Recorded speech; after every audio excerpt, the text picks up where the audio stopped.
zone. He's got Simpkins caught in for the touchdown. Deshaun Simpkins with the snag. Looking left to Sims Marshall. Home run down for Jalen Marshall. He's got a touchdown.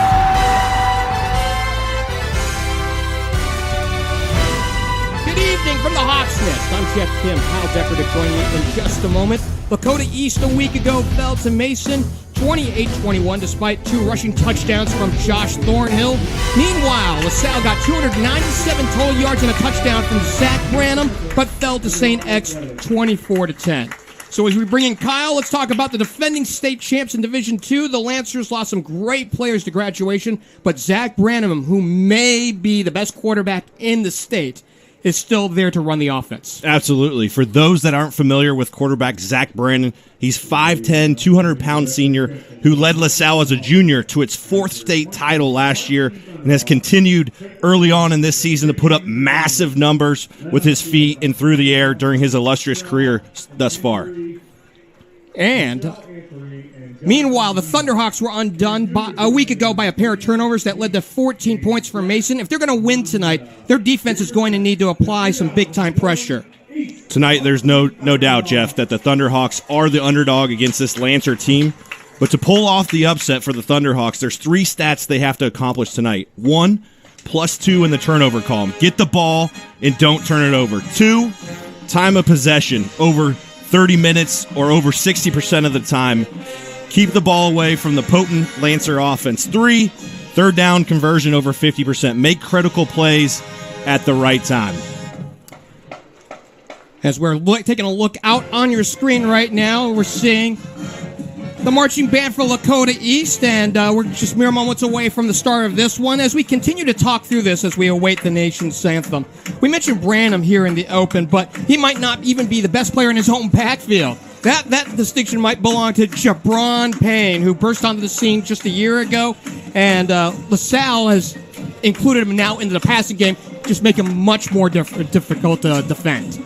Yes, Gi'Bran House of Payne, I'm going to call him.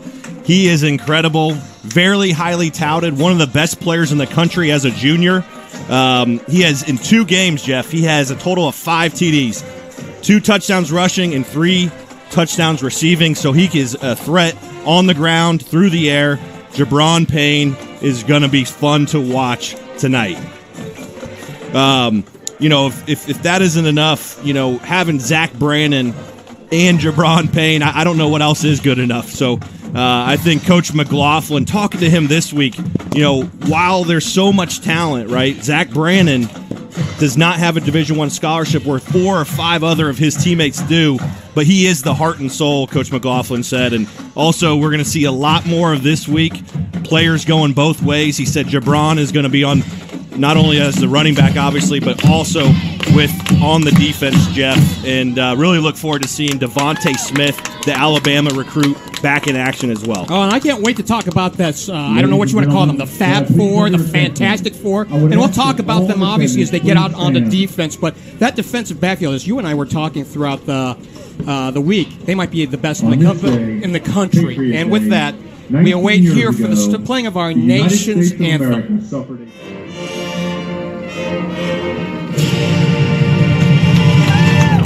And that's the Lakota East Marching Band. The last time these 2 teams met, you have to go back to September 9th, 2011. LaSalle won that matchup 27-23. The Lancers got 2 short touchdown runs from Joe Berger, including the game winner with 2:12 left to win it.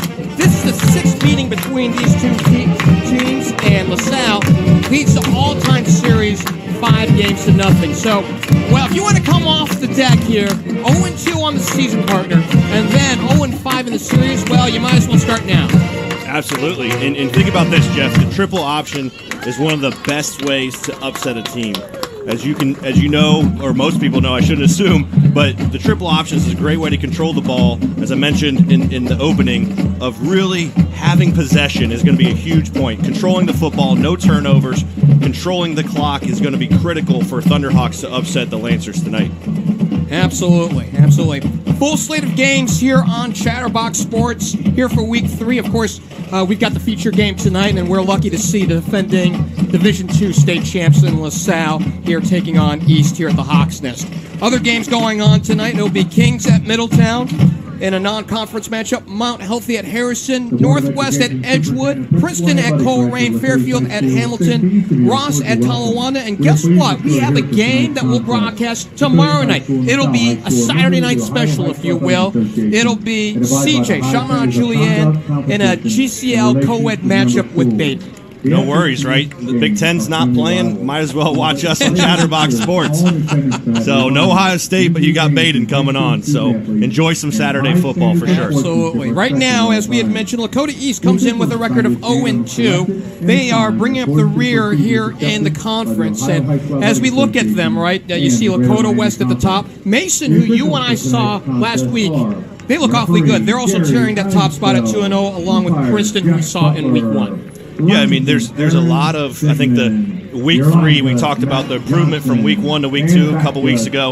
Now we're getting into the middle of a 6-game season, so you're starting to see the separation, obviously, of the Lakota West, the Masons in the GMC move up, and obviously some of those guys that move down. But this is an opportunity tonight for the Thunderhawks to make a huge statement, huge, being 0-2 and going against one of the best teams, not just in Division II, Jeff, but one of the best teams in the state in general, in my opinion, is the LaSalle Lancers. Speaking of the Lancers, 1-1 on the season. They did take a tough loss to St. X a week ago, and in talking with the coaching staff prior to the ball game, a little disappointed, but they feel like their kids are ready to go for this one tonight. You know, as far as Coach McLaughlin and talking to him this week, there was a couple things that I think really surprised them a little bit. Of the physicality of the St. X defensive line, I think that's something to watch and see how Lakota East maybe emulates that game plan. It's really keeping Gi'Bran Payne inside, make him come inside. They got to play physical up the middle. And I think they're going to try to make Branham throw it over the top because he has not had, and even Coach McLaughlin, he's a great QB coach, one of the best in the city.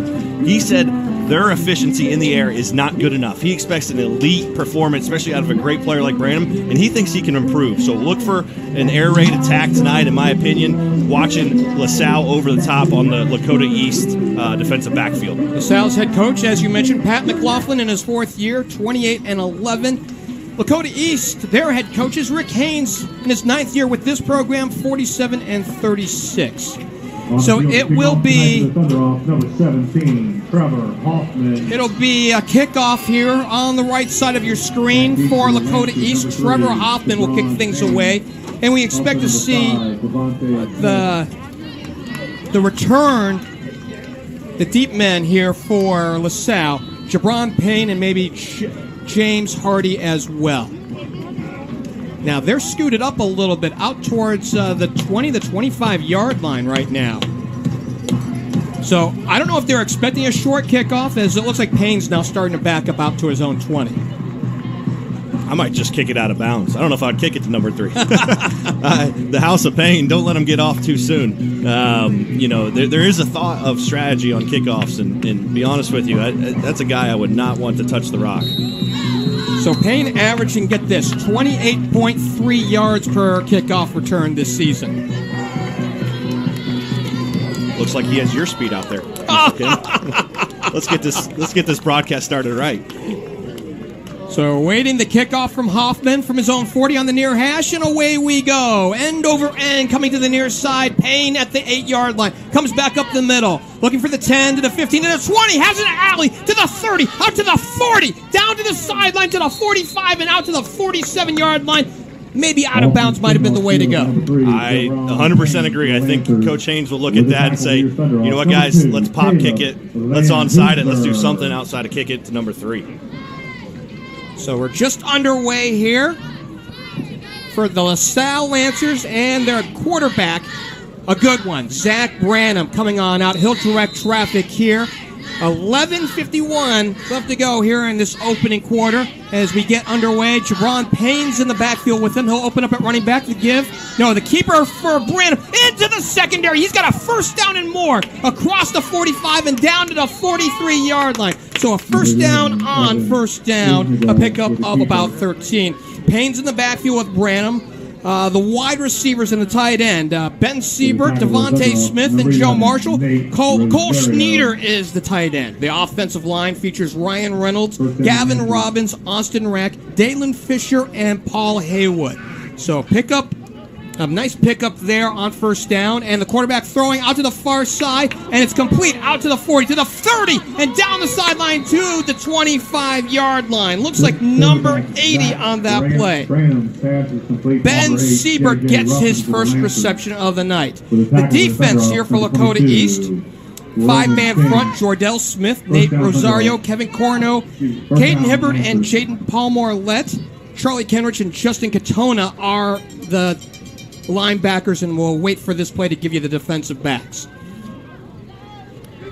Looking right, throwing right, incomplete right, out at the 15-yard line. Intended out there for Devontae Smith. The defensive backs tonight are Caleb Van Hosser, Jason Hartlinger, Aston Reed, and Josh Thornhill. Thornhill's in there for Kyle Poppy, who's got a bad wheel and cannot go tonight. Well, one thing we're seeing early that Coach McLaughlin did talk about as well is up-tempo. You're going to see an up-tempo offense really trying to wear out the Lakota East defense tonight. Here's the running play to the quarterback, into the secondary, to the 10, to the 5, and into the end zone. Touchdown! From 24 yards out, Branham gives LaSalle a very quick lead, just a minute deep into this ball game, 6-0. Way too easy. Way too easy. Surprised a little bit on the physicality there, not seeing a ton that give LaSalle, the credit of their offensive line. Really, I mean, Brandon's not getting touched a whole lot out there. You saw some RPO early. You're seeing some short game, and it really looks like they're going to run Brandon on the ground a lot tonight. Mason Loonsman will kick it away, and it's good. Out of the hold of Nathan Merritt to make it 7-0 here at the Hawks Nest. And that went very quickly. 4-play drive, 53 yards, capped off by the Branham 24-yard touchdown keeper. Point after is good. 7-0, the new score here at the Hawks Nest. When you're averaging over 11 yards a play on your first drive, that's a pretty good start, I would say. Agreed. And I think in talking again, with the coaches over at LaSalle, they wanted the fast start tonight. They wanted to be able to pin their ears back and allow their defense to have some breathing room. I think after you think about the two GCL South games to start off the year, right? Elder, a 53-52 overtime, very high intense game, and then last week only putting up 10 points for a potent offense. I think these guys are just waiting to unleash their potential here, and obviously in the first drive you saw a very efficient, very effective drive by Branham and company. I'm going to tell you that LaSalle was almost disappointing on that drive, and I'll have to say, the last time I saw these Lancers, you have to go back to the regional final in Division II, Region 8 a year ago. They scored on their second play from scrimmage. It took them 4 plays this time around. Oh, goodness. I don't know if hopefully Coach McLaughlin doesn't listen to that. Here's the kickoff from Loonsman. It is a low liner out to the right side. Collected out there at the 8, to the 10, to the 20, out to the 30. Return man out towards the 34 to the 35-yard line. So a good start here on special teams, and we'll see what the East offense can do. T.J. Kaufman is their quarterback, 6'1", a junior. In the backfield with them, Charlie Kenrich and Josh Thornhill. We expect to see Eric Davis and Tavier Lugo Flowers running the ball tonight as well. Jack Hartman's the tight end. John Scott and Brandon Elliott are the wideouts. On the offensive line, Austin Searveld, Luca LaRubio, Bryce Butranger, and Aiden Searveld. Owen Opp is the right tackle.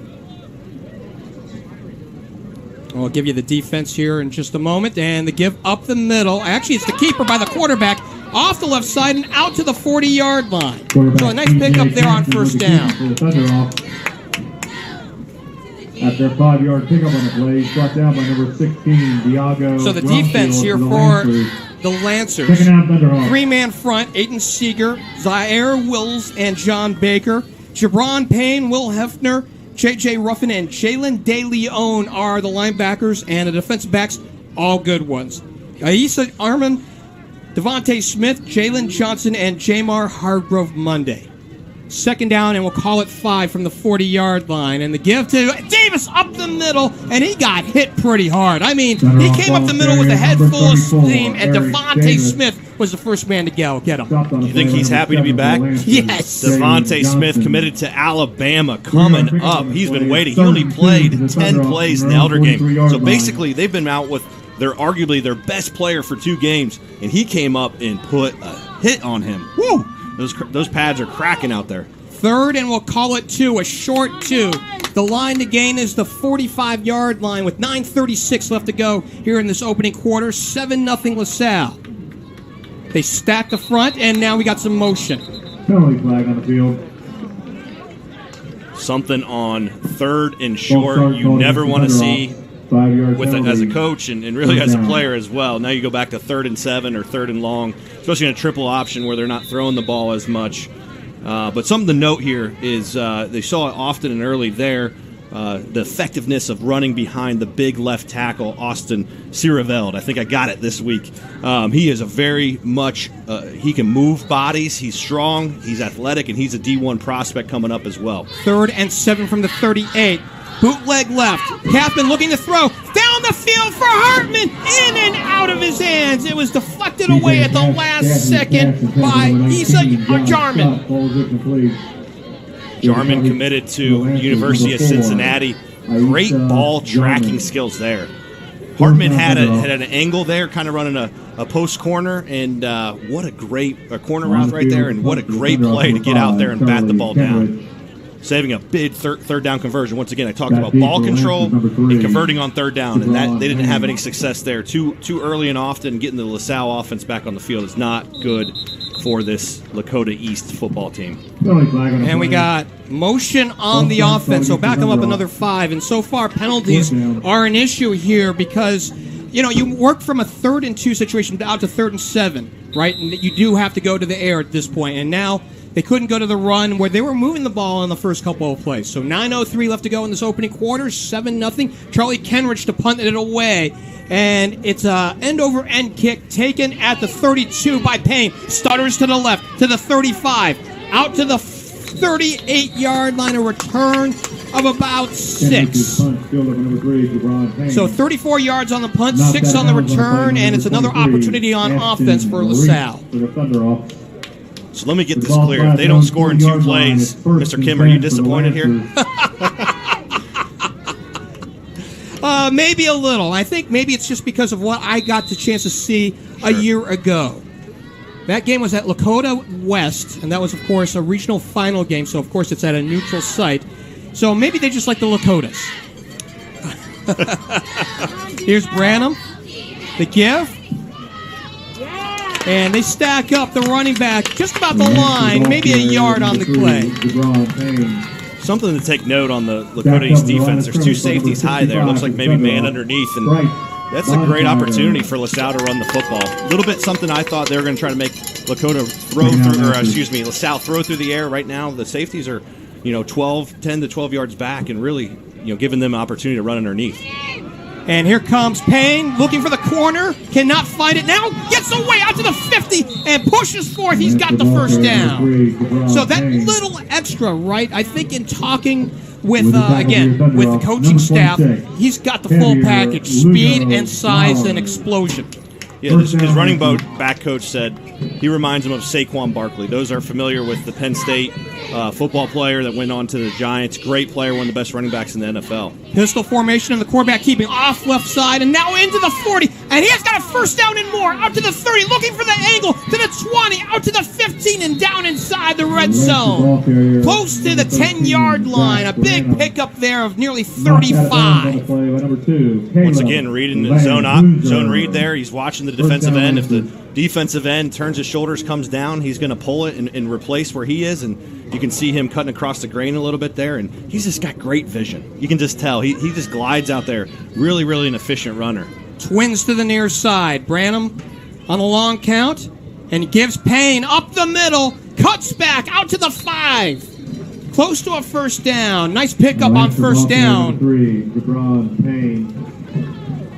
You see Robbins, Reynolds, Rack, Fisher, and Haywood, offensive line there, really making, once again, first down. They're still when they know they're probably going to run, they're still picking up 5 or 6 there. They need the 2-yard line for the first down. Branham getting on a high snap. Here's Payne. Puts a shoulder down to the goal line. Is he in? Touchdown! Gi'Bran Payne, the House of Payne. We got all sorts of Payne references here, but he finds another touchdown for the LaSalle Lancers, and once again, just a simple outside zone run, and picks up the touchdown there. That's his 3rd rushing touchdown of the year, his 6th already this season. He's got 6 touchdowns in 2+ games. It's almost like he's playing college football or NCAA football video games or Madden. It's almost like he's just in a different world out there. He is. He absolutely is. Nathan Merritt will hold for the kicker, Mason Loonsman. It was perfect on point after attempts this year, coming in with 6 for 6. He boots this one through 14-0, just like that, with 7:24 left to go here in this opening period. That drive soaked up 60 yards on 5 plays. It took a minute and 29 seconds off the board, capped off by the Payne run of 5 yards. The extra point is good. Brand new score is 14-0. So 9 plays, 14 points. Very, very. It's not your 2 plays and score, but it's averaging 4.5 plays and 2 touchdowns is a tremendous, vote of confidence. Emotional, tough loss. Let's just state that again. St. X Bombers is a great program. Probably one of the better, obviously one of the better ones here in the state, not just here in Cincinnati. To come off a tough, the Battle of North Bend Road between their rival there, and to come back after a tough defeat and just come down in their first 2 series, and obviously the defensive backfield making some big plays in the last series. LaSalle's ready to play, and if Lakota East doesn't tighten things up real quick, this could be over literally in the first quarter. Absolutely. Caleb Van Hosser is set deep to return. Trying to see who else is out there. It might be Kenrich who's out there. Here's the kick. End over end, pinwheeling back to Van Hosser at his 8. 10, out to the 20, looking for the sideline, dancing along there, and taken out of bounds just past the 20, out to about the 21, maybe the 22-yard mark. So the big question is, do they stick the course? Last week, the game we had, we actually were fortunate enough to have Mason versus Lakota East here, and they opened it up once they were down. That's the question. How soon will Coach Haynes and his Thunderhawks open up the offense to start trying to push the ball down the field through the air? Well, as you know, that's not what they want to do. Right. I mean, the triple option is built to distribute on the ground. Now, they do have Hartman, who's a deep threat, and we did see on the last offensive set that they were willing to go to him. Brandon Elliott is the wideout closest to us on the near side. The first down give. For minimal yards out on that right side, Charlie Kenrich, the junior captain on this ball club, for maybe a 1 on that play. I want to touch real quick on what the triple option is. Anyone that's listening to us that might not be familiar, when we say triple option, really it's a numbers and angle advantage. You want to try to hit it fast. There's really 3 options. Dive, which is a quick dive, QB keep, or a pitch. So that's really what the base foundation of a triple option is. So when you guys watch the game tonight, as we're calling it, that's really the 3 things you're going to watch. Let's see what they do here. John Scott, the lone receiver to our left, and they give up the middle. Davis into the secondary. He's got a first down out across the 35-yard line. So TJ Kathman right there gave the dive versus the keep or the pitch, and very effective run there. And Eric Davis was a guy that came on the scene. Really didn't have any carries in week 1. Then against Sycamore, then he came back last week in Mason and really came onto the scene and had a huge game. 61 total yards a week ago. He had 16 carries for 52 yards, and then he got a pass for 9 a week ago. First and 10 at 35 after a pickup of 12 for Davis. And the give to the deep back off the left side, and not much there. Maybe a couple of yards there for Jordell Smith getting his first carry of the night. I don't think he had a carry a week ago. You're right, Jeff. I hate to admit this, but you're right? I got to give you credit where credit's due, partner. But yeah, he's their best athlete. He is the best athlete for Lakota East, and to see Coach Haynes inserting him into the offense to try to get some energy and some momentum is great to see. And I think he's going to have to tote the rock at least 10-plus times tonight for them to hopefully itch back into this game. A pickup of 2 on his first carry tonight. On week 1, he had 5 carries for 86 yards. It's the wishbone, and they give up the middle. And it's 30. We saw 30 on the play, not 34. If that's the case, that's Ethan Evans. Evans, a fullback and a linebacker, 6'1", a sophomore. Wishbone is really part of the foundation of football in general. And really what the triple option is taking the wishbone and what they call it to the flex bone. So it's really taking 2 of the backs and putting them on the wing, and that's what became the triple option. So as it looks like it does. It's the wishbone. For those who are saying, why they call it the wishbone, well, it looks like a wishbone. So that is a really effective offense traditionally in the foundation of football. And if, once again, some of the things, if you're not disciplined, Coach McLaughlin talked about this, it's a nightmare if you don't have a disciplined defense. No discipline equals a long day if you don't really watch your assignment against a triple option. High formation, and a deep drop for Kaufman, looking deep middle. He finds Hartman out at midfield, and he goes forth. He's got a first down. Pickup of 17. Number 19, John Scott. And the one thing, that while we keep talking about the triple option, TJ Kaufman's super efficient. He's 12 of 21 for almost 60% completions, a 206, a 2 TD to 1 interception. So while they run a triple option, when they do open it up, he's very effective. The official announcer called it to Scott, 19, and that's who it went to and not to Hartman. Here's the delay, and off to the right side is Smith. He's got a first down on first down. A pickup of 10 on first down. So Kaufman is also a running quarterback, coming in with 16 rushing attempts for 86 yards. That's 5.5 yards per tote. So they're moving the ball on the Lancers here, down by 2 touchdowns with 4:17 left to play here in this opening quarter. 14-0. How do teams respond? We talk about the adversity, the response, the R factor, to determine the outcome. The only way they do this is by responding to adversity, and right now they're having a great drive. Quarterback keeping off the left side. We got a flag on the play as he comes to rest, and the ball came out, but he was down just about the 33-yard line. With the tackle for the Lancers, number 5, Devontae Smith. We saw a lot of that on the left side once again. Searveld, down blocks, down, fake dive. They come out and they have the option there. And typically, was a very effective against Mason last week. But once again, penalties, you can't have them on first down. That puts the offense, no matter what offensive structure you're running, anytime you have a penalty on first down, it really puts yourself in a big hole. By the way, the head official tonight is Jerry Einsfeld. Almost sounds like he's a comedian. Almost. Seinfeld. Maybe. Almost. Okay. Almost. Just don't do any music references this week, please. So Jerry Einsfeld is the head official tonight here in this Week 3 matchup with 3:36 left to play here in this opening quarter. It's a mark-off against East. And the dive play up the middle and close, just past the 40 and not much more there. And I think this is where we see the issues here, partner. Penalties setting a team back, and now you're out of rhythm and you're out of time with what you actually want to do on first, second, and third downs. 100%. This Monday, I don't know, those that were able to watch BYU versus Navy, and Herb Street said a great analogy. In a triple option, you want 2nd and 6, 3rd and 3. You don't want 1st and 15, 2nd and 12 as we're seeing here. The offense really needs to chip off 3 or 4 with no penalties and a really effective and efficient strategy here. 9th play of the drive. And the give off the right side. Looks like Kenrich off right tackle. And it'll be 3rd and manageable. So a long, protracted drive here for the East Hawks. And if nothing else, this is a nice way to counter the punch, the first 2 punches on offense that LaSalle was able to give them here earlier in this quarter. Where's the weakness of the LaSalle defense? It's up the middle. If you watch them on tape, and obviously statistically, they have allowed a ton of rush yards between the defensive line and the linebackers and even secondary.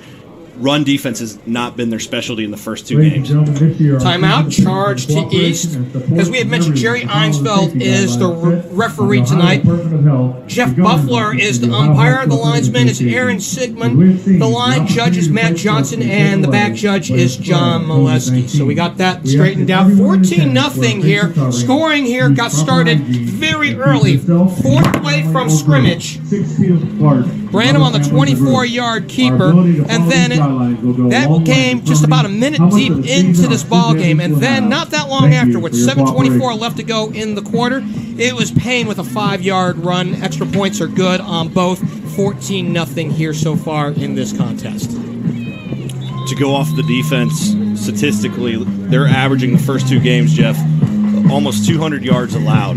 So I think the strategy for Lakota East was to really hit the defense up the middle. But once again, penalties have prevented them from maybe allowing them to do that. Out of the timeout, and yet another flag. Penalty flag. And at this time, it's going to be on the defense, offsides.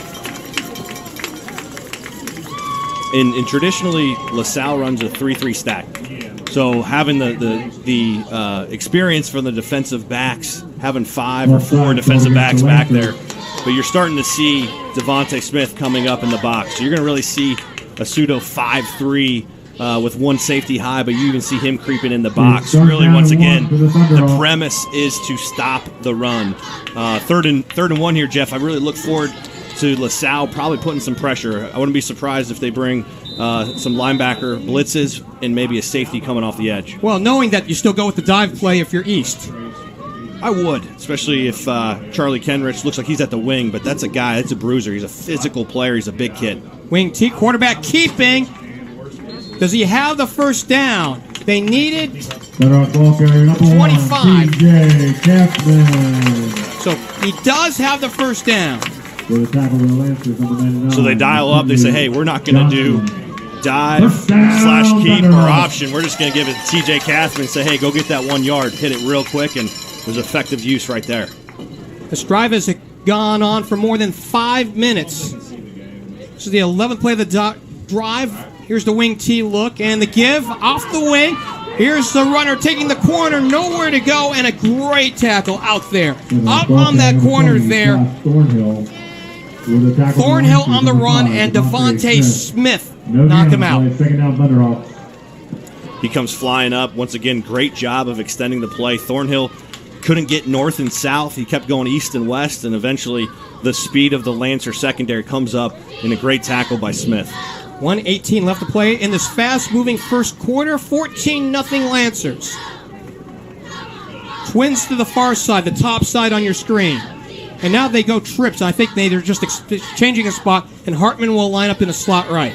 And the give to Kenrich. He lost the ball. It's out. Here's LaSalle on the return to the 30, to the 40. It's a convoy out to midfield and out to the 35-yard line. Cam Pope, a reserve defensive back, got it on the straight pick. It flew right out of Kenrich's hands, and it's a turnover here with 53.5 left to go. Right out of his hands, almost into his breadbasket. Takes off the other way. That could have been a fumble and a 6 in a return, scoop and score. Very fortunate enough for Lakota East to run him down and stop him from scoring there. So a nice return of in excess of 50 yards on that play. 1st and 10 at the East 35-yard line with 53.5 left to go in this opening quarter. Shotgun look, Branham will keep. Up the middle, has 5, has 6. Man, they're starting, like I said, the adversity. They're starting to respond. As you had mentioned, a great drive, converting third downs, taking control, moving the ball offensively, and all of a sudden a turnover. Huge swing of momentum back to LaSalle. We melt the clock under 30 seconds, 14-0. Branham on 2nd and 4 at the 29. Deep drop with time. Throwing deep middle. It's caught out as a 5-yard line. It came out at the end. I think they're going to rule that one incomplete. Intended for Gi'Bran Payne with 16.1 left to go. He had it down the left seam, and it came out before it could. Or they're moving up. Did they say a possession? He actually said that he fumbled on the ground, which is surprising. That does not. I don't buy that at all. That thing came out. And that may be the final play of this first period. I don't buy it at all. No, I don't think he had possession myself. I don't think he came down with it, and it's a big break once again for LaSalle. We're at the end of one, 14-0 in favor of the Lancers. This is the Greater Miami Conference here on Chatterbox Live.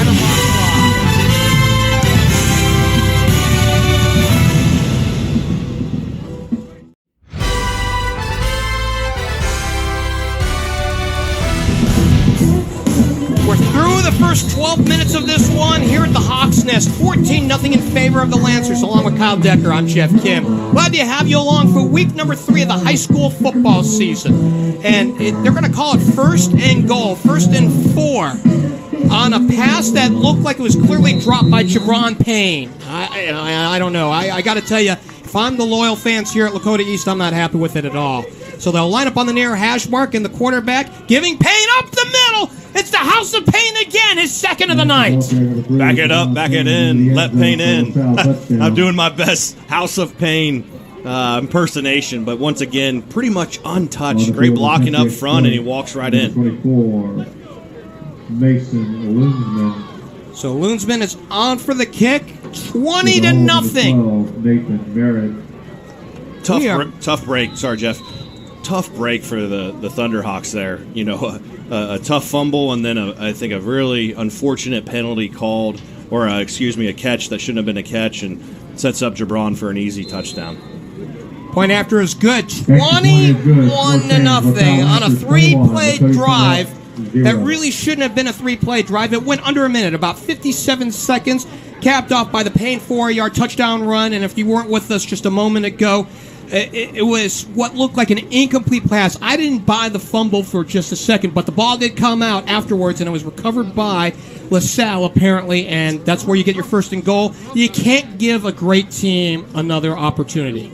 Yeah, just too many opportunities for LaSalle, and that's one thing. Like we said, there wasn't a lot of room for error, and they're probably making more errors than we've seen in the first 2 weeks here in week 3, and against definitely the best team I believe they've faced. So once again, Lakota East, the only way they come back is to start to shore up that defense, not turn the ball over, and open up the offense with TJ and see what they can do down the field. Caleb Van Hosser and Nick Rabin are the deep men when they get to return the ball. Just 4 seconds deep into the second quarter, 21-0 so far. I have to tell you, this is still not the worst deficit I've seen a LaSalle opponent after one quarter. I'll tell you that here in just a second as we await the kickoff from Loonsman. In the back of my mind, I was sitting there thinking, how many points would they score in the first quarter? So I can't wait to hear this one.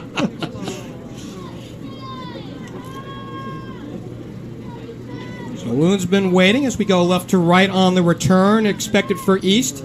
Clad in the gray uniforms. Of course, it's the white uniform tops with the scarlet trim and numerals for visiting LaSalle tonight. Loonsman to kick it away, a low liner.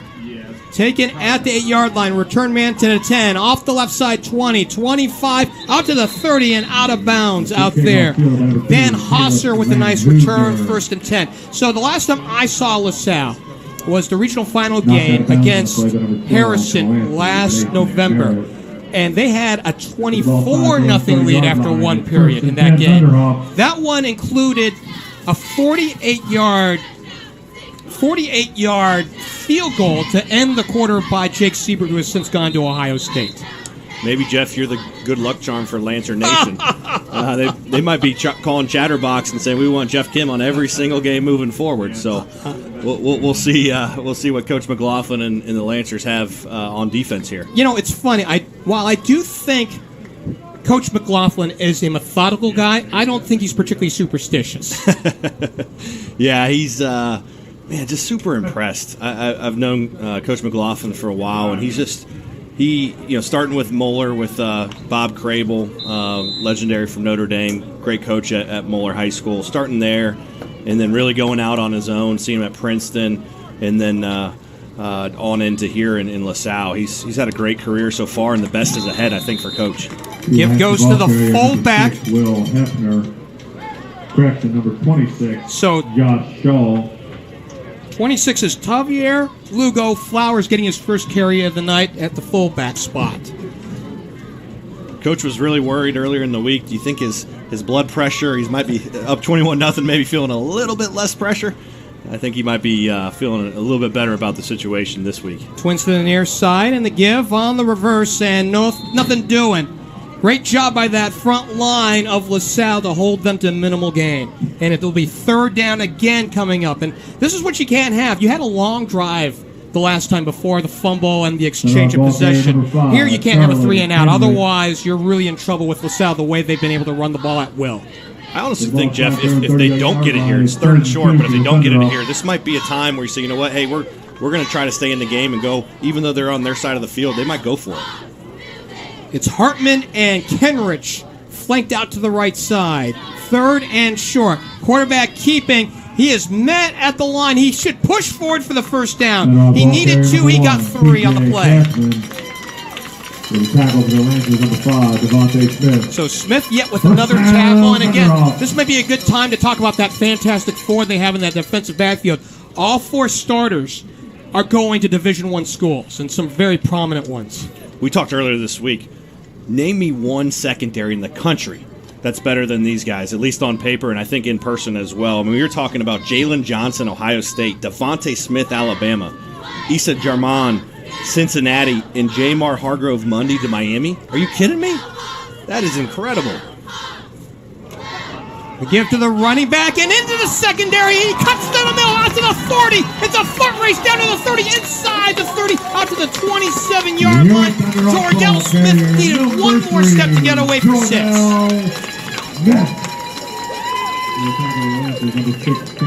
Jordell Smith. Once again, we'll talk about Eric Davis coming on the scene in week 2 for Lakota East. In week 3, it's Jordell Smith as far as the offensive side. He's a bona fide great defensive player. But moving forward, I don't know how you can not give this guy toting the rock for the Lakota East Thunderhawks. 31 yards on the pickup, 9:43 left to go till halftime, 21-0. I formation look. And a fumble on the play, and it's turned over again out of the 32-yard line. Fumble on the play recovered by number 16. Fumble recovered by Jason. I beg your pardon. 16 is Diago Brumfeld. He's the nickel back in this package. In the intro, I said +2 for Lakota East, meaning that they would have had 2 more turnovers against LaSalle. It's actually the vice versa. LaSalle is getting those turnovers, but really it's self-imposed. There's not a lot of things going on outside of just bad exchanges of the ball or just missteps. I mean, there's really not. It's all self-imposed for Lakota East. Payne's in the backfield with Branham. Twins out to the far side. 1st and 10 at the 32. Roll right for Branham. Looking downfield. Throwing, and it is caught out at the 45-yard line. 87 is Sean Taylor with his first reception. So one thing that a lot of people might not notice there, but when he boots out there, 64 Reynolds comes out and seals the edge. Gives Brandon a great avenue to find his target and throw the ball. Great blocking there. Twins to the near side this time in motion on the line. No, it's a dummy count, or will they call the foul? No, they'll call it on the. They won't call it. It's a dummy count, and they'll reset with 9:09 left to go till halftime. 1st and 10 at the 45-yard line. Branham will keep off the right side and looking for the corner. This time, nowhere to go as Nathan Rosario came up and got him out of bounds for maybe a gain of 1. He has 8 tackles, 4 solos, and 4 assists so far this season. He can come up and obviously make a stick, and he did right there. So 2nd and 9, we will call it a gain of 1 out at the 46-yard line. What do you think if you're a linebacker or defensive end when you see Brandon or Payne trying to figure out where they're going and what they're doing? And they motion off the wing and coming left out to midfield and out towards the 45-yard line, trying to get a number on that one on a nice little gain, nearly a first down. I see 36 out there. That's the ball carrier number 36. 36, Garrett Patterson. It's Garrett Patterson, who's listed as a wide receiver. He comes in a jet sweep. Third down. What they're trying to do is catch him quick and come off the edge there. Was it Patterson? Okay. They had James Hardy initially at that spot, but we're going to call him Patterson, and it's a 3rd and 1. He's showing blitz off the left side, and now the give to Payne. Turns the corner. He has the first down. He has a lot more. Inside the 40, out to the 38-yard line. Needed 1, got 8. Number 3, Gi'Bran Payne. Once again, spread them out. Spread Spread out the defense with the spread. Go body on body up front. Allow Gi'Bran 1 or 2 guys that they has to move against that are coming free against them, and that's just a mismatch. There's no way that's a favor of Lakota East. It's just a tough matchup. 1st and 10, they'll officially spot the ball at the 37-yard line. High snap, and the give to Payne. Easy speed, looking to turn the corner and cannot. And now we have a flag during the play, and then he was taken down out towards the sideline. Kevin Corno was the guy who dragged him down.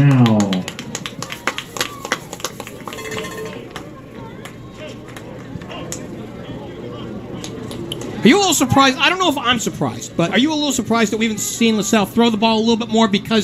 Not because they don't have the good lead, but you do need to get Branham some reps to throw the ball at some point. It was the point of focus for Coach McLaughlin talking this week. Coming into the game is seeing a more effective and efficient pass game. With Brandon last week being 17 of 30, winning quarterback football from a completion percentage is 60% and above. So, yeah, I think I would see them really trying to work on the pass game, as you said, Jeff. And, it is surprising. But, when you're running the ball like this and trying to take control of the game, it's hard not to do that. They throw it to the right side, complete, out at the 45-yard line. Joe Marshall gets his first reception of the night. Joe Marshall. Looked like a cover 4 there with the 4 defensive backs back. With it being second and long, really long now, you might see a similar type defense where, or a cover 2 man underneath, it looks like here. High snap, and the give to the fullback into the line, and believe it or not, it's not Gi'Bran Payne. 43, that's O.D.J. Leonard. Today, Hill. With the tower with Thunderhawks, number 65, Bryce Bontrager. It's kind of weird not seeing one of either Branham or Payne run the ball, huh? Right. Well, coming into this game, those two starting players, the quarterback and the running back, and Branham and Payne, they accounted for 60 carries in 2 games. That's a lot of running. 3rd and 14, high snap, Branham looking left, now throwing deep middle, caught by Taylor out at the 30. He's a little short of the first down. Great play call there. When you look to see a cover 2 high with man underneath, you see a dig underneath. Great read by Branham and way to drill it in there. So 4th and 4, it looks like they're going to up-tempo. Branham. It's 4th down, Lancers. Payne in the backfield with them. Dummy count once, and you don't see this very often, a dummy count twice, and now they put Payne behind the quarterback. We'll see if they try to get him off. And now it's a high snap, the give to Payne. No, the quarterback keeping it, and he is dragged down from behind. It's a loss on the play and a turnover on down. Great job by Javier Lugo Flowers to flush him out and drop him for a loss. Number 26. The fight of Lakota East, they're not stopping, right? It's saying, okay, hey, we're going to keep fighting here. We might be turning the ball over. We might be playing our worst football of the season against the best team we're playing, but we're not giving up. Big 4th down stop by that defense. So a 3.5-minute drive goes nowhere, believe it or not, for the Lancers. You don't say that very often. 1st and 10 at the 34. They're on the near hash mark. And East is trying to get on the board. They motion Kenrich, and now it's a bootleg right for the quarterback. He throws downfield for Scott out of the 30-yard line. John Scott on the long gainer. You could see it from the booth completely. There wasn't a guy within 15 to 20 yards. Broken play on the Lancer defense. TJ, I'm sitting up here holding my breath, almost like a Hail Mary. But great, you know what? He hit the layup, right? You can't complain. If he hits him in stride, that could have been 6. But you know what? Huge gain. They're able to move the chains, put themselves in position underneath the 30 and moving in. Gain of 37 on the play. Tight formation here for East. The quarterback giving to Davis up the gut for maybe 4, maybe 5 on the play. Eric Davis, as we had mentioned, we saw a bunch of him last week, 16 carries a week ago. And while they're spreading out the carries a little bit more so far in this game, he really did a great job of managing the game, right? They were able to give it to him. And, you know, the funny thing is we haven't really seen him get the ball off the left side yet, so we'll see if that's coming. And he's only a sophomore. It was really great to see a young guy like that last week come out onto the scene against a big game, GMC game against Mason, and he had a great game. He runs really, really hard. They motion Kenrich, and the give on the reverse, up the middle, out to the 20 and past the 20, and that should be good enough for a first down. Josh Thornhill on the run and move the chains, 1st and 10. Great run by Thornhill, but I'm up here, my head's swiveling. I'm trying to figure out where Jordell Smith is. See if he's going to get a carry. I mean, when he's running out there, he almost looks like almost a Le'Veon Bell type, similar to what we saw against Hamilton with Caleb Johnson. Those are Stevens, really, really fluid runner. I want to see, I think he should get some more carries here. They motion Elliott out to the far side as a single wide receiver, and the quarterback flushed and just trying to get a couple on the play.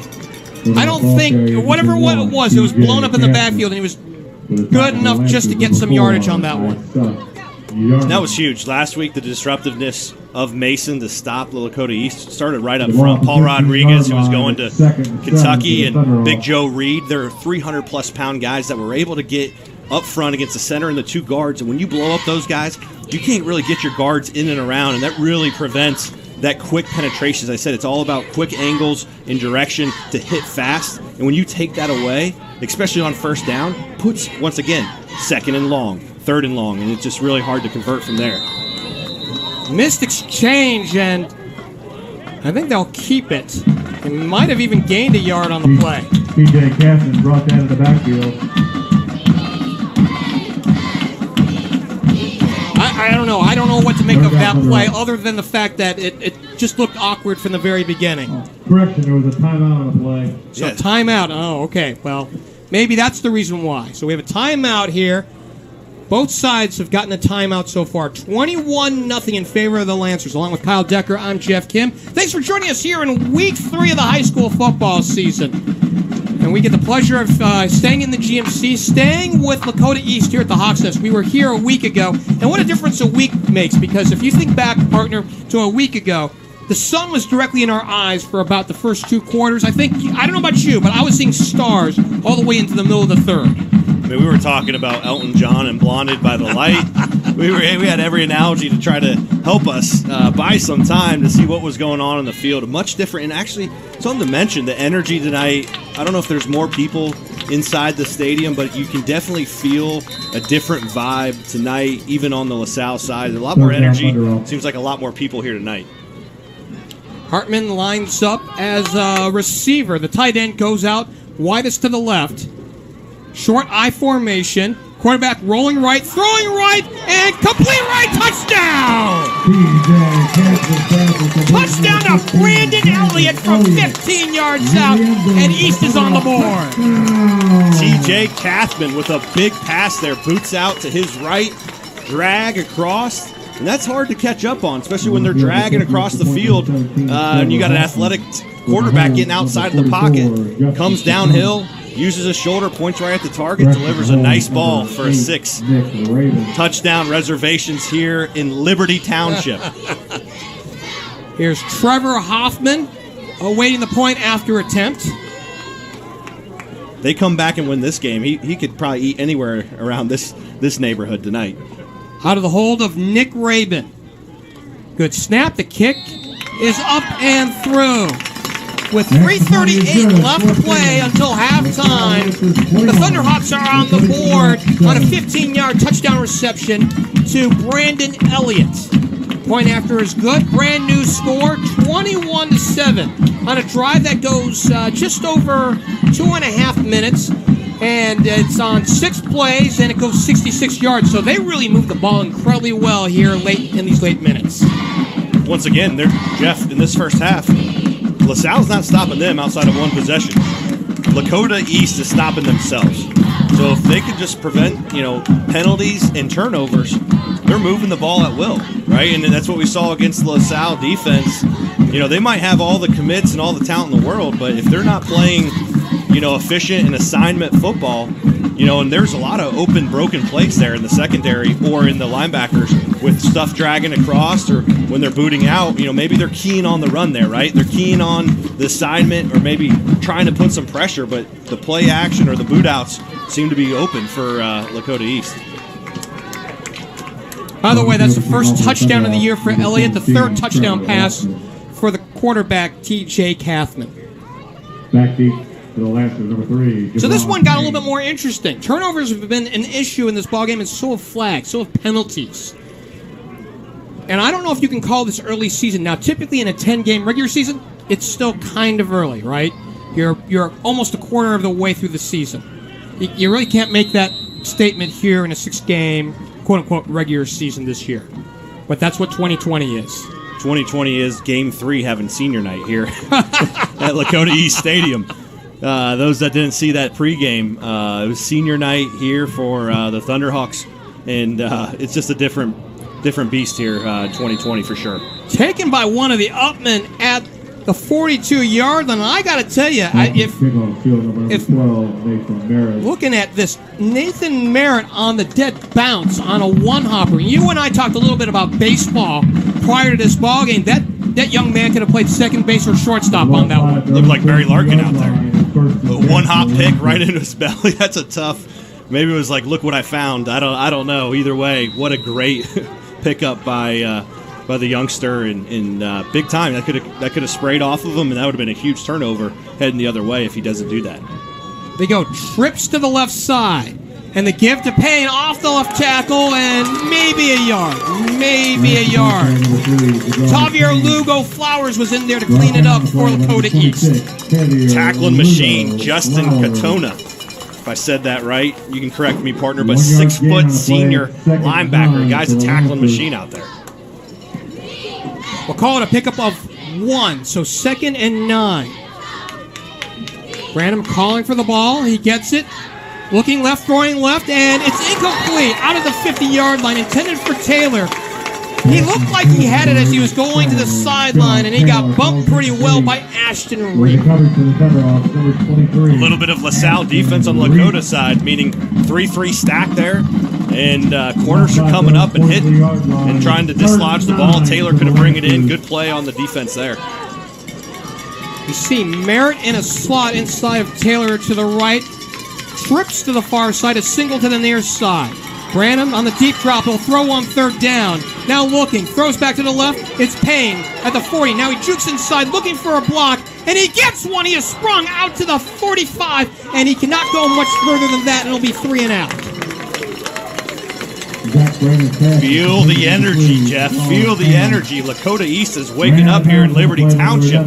They're flowing to the ball, trying to contain Gi'Bran, even though Brandon's trying to throw a great block there, which he did. The flow of the defense and the backside of the defense staying home was able to keep Gi'Bran from turning upfield. So 3 and out here for LaSalle. And I don't know what's happened here in the last handful of minutes, but it feels like LaSalle has gone to sleep on offense. Definitely a change of pace and a change of attitude from first quarter to second quarter. And, man, would it be interesting here if Lakota's able to put a drive and cut it within 7 at half. Could be an interesting game. Full start called against the Lancers. Ball starting. Tack on 5 more as they back him up. Logan Forcum is the punter for visiting LaSalle. So far in the season, averaging just about 37 yards a punt. He's gotten 1 inside the 20 and as long as 40 this year. Nick Rabin is at his own 25-yard line. The kick is away, a high angling punt out towards the sideline. And it kind of had a wounded duck feel out towards the end of it. Great field possession to start off with T.J. Kathman and company. Have momentum. See if Jordell Smith gets some carries here, but they got a slew of talent coming back. And how young are the backfield of Lakota East? A lot of guys playing as sophomores, as juniors, and the future is bright for the backfield of the Thunderhawks. Offside their own 44-yard line. So the 44-yard line for East, where they start things off, and I got to tell you, that wasn't much of a punt. 15 yards officially, with 2:42 left to play until halftime. And we'll see if Kathman can take his troops on in for another score and bring them to within a possession going into the third. Roll right, Kathman, looking downfield. Now flush from there, and he throws out to the sideline, incomplete. Throwing out to the near side for Josh Thornhill as just a safety valve, but he wasn't a real target on that one to bring up second down. I'm so excited that Rick Haynes is adjusting his offense. Down 21 points, they score last. They come out in the gun there. And while they didn't have a successful play, I think the team is feeling the change of direction, and being able to open up the offense and have big plays is really providing that energy, momentum that they need. They break out of the huddle. We do see a lone receiver to the near side in Brandon Elliott, who's caught the last touchdown. He's at the bottom of your screen. They roll right again. Now here's the pitch out to the running back, to midfield, has a lane, out to the 40, and had one man to beat. Thornhill again, who scored a couple times a week ago, picks up the first down. Thornhill.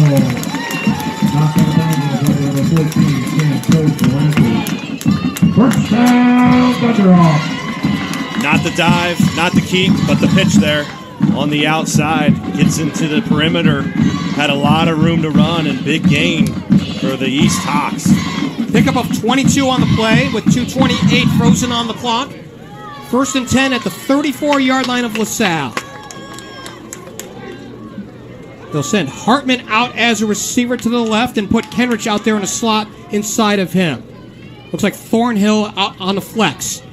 And the give to the tailback up the middle, bounces off a man out to the 30-yard line. Jordell Smith for a gain of 4, maybe 5 on the play. He made a lot out of nothing. That doesn't go in the stats book. But that 6-yard run was incredible. There was a lot of penetration. He was able to cut back. He was able to bounce. And he made a lot out of nothing there. Jordell Smith, this guy's special. I mean, to me, he is a Division I running back potentially. Now, I'm no expert by any means, but, man, he's got some talent. They're going to spot him at the 30-yard line, so it's a pickup of 4. And now the quarterback rolling to the right will keep it across the 25. Close to where he needed to be for the first down. So on that side, you see on the right side of the line, down blocks, and you see that left tackle coming out and pulling and open it up. He actually had a barricade of players there, almost too many out in front of him, but was able to be patient enough to find the hole and go pick up the first down. He did get enough for the first down, so move the chains. First and 10 at the 23.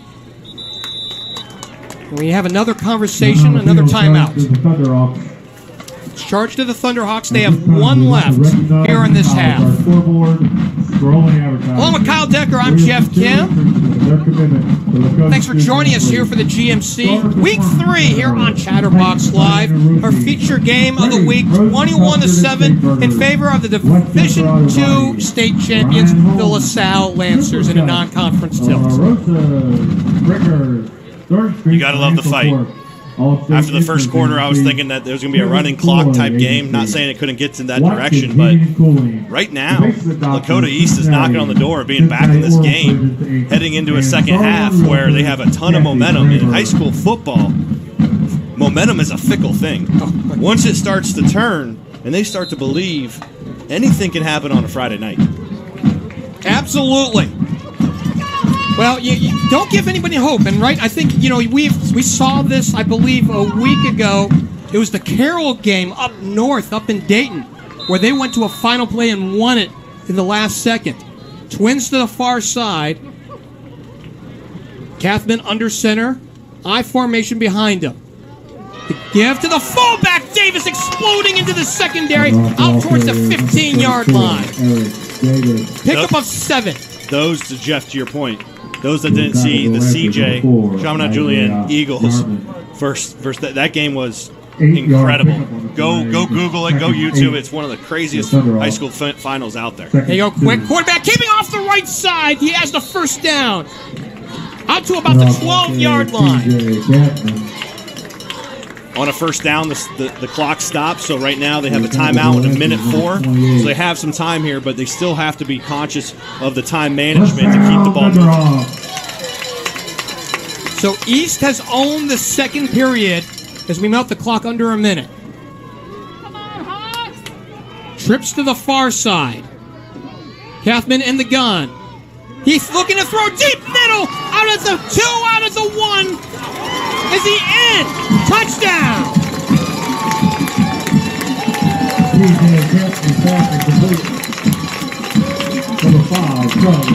Charlie Kenrich on the reception. And right now, East has really taken over here in this second period. Charlie can do it all, Kenrich. I've been waiting to say that all game long. Yes, you have. He plays running back. He plays slot. He plays punter. He plays Hoffman defense. has it blocked. He plays everything. Charlie Kenrich is a can-do-it-all. He's a great basketball player, as you mentioned last week. He's one of those glue guys that's just trying to get the job done. And he sniffs it out right there. He's banging off guys, trying to jump and get into the end zone.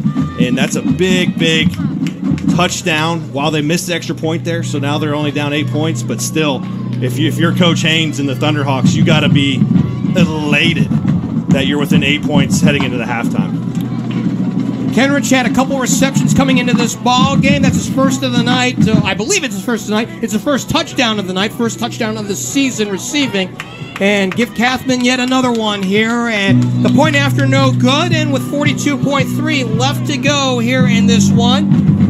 I got to tell you, that was a nice 2-minute drive. It was literally 2 minutes that went 56 yards on 8 plays. And, of course, it was Kathman over to Kenrich. Point after is no good. Brand new score, 21-13 here at the Hawks Nest. The one thing about having a heralded secondary as LaSalle has, everyone's going to give their best effort. They're looking to put on a show against 4 guys that are committed to D1 in a secondary, right? As we said, on paper, arguably the best secondary in the country. But results-wise, hasn't been there thus far this year. Now, they've been without Devontae Smith, no doubt. But here, right now, Lakota East is giving them everything they can handle through the air. While they're playing the Michael Jordan theme song coming out to the Bulls, coming off the kickoff, you get to see the momentum of these kids. It's excited to see the energy. Low on the ground, and it's picked up at the 23. Return man, it's Payne. Out to the 30, has a seam. Out to the 35, and out to the 36-yard line.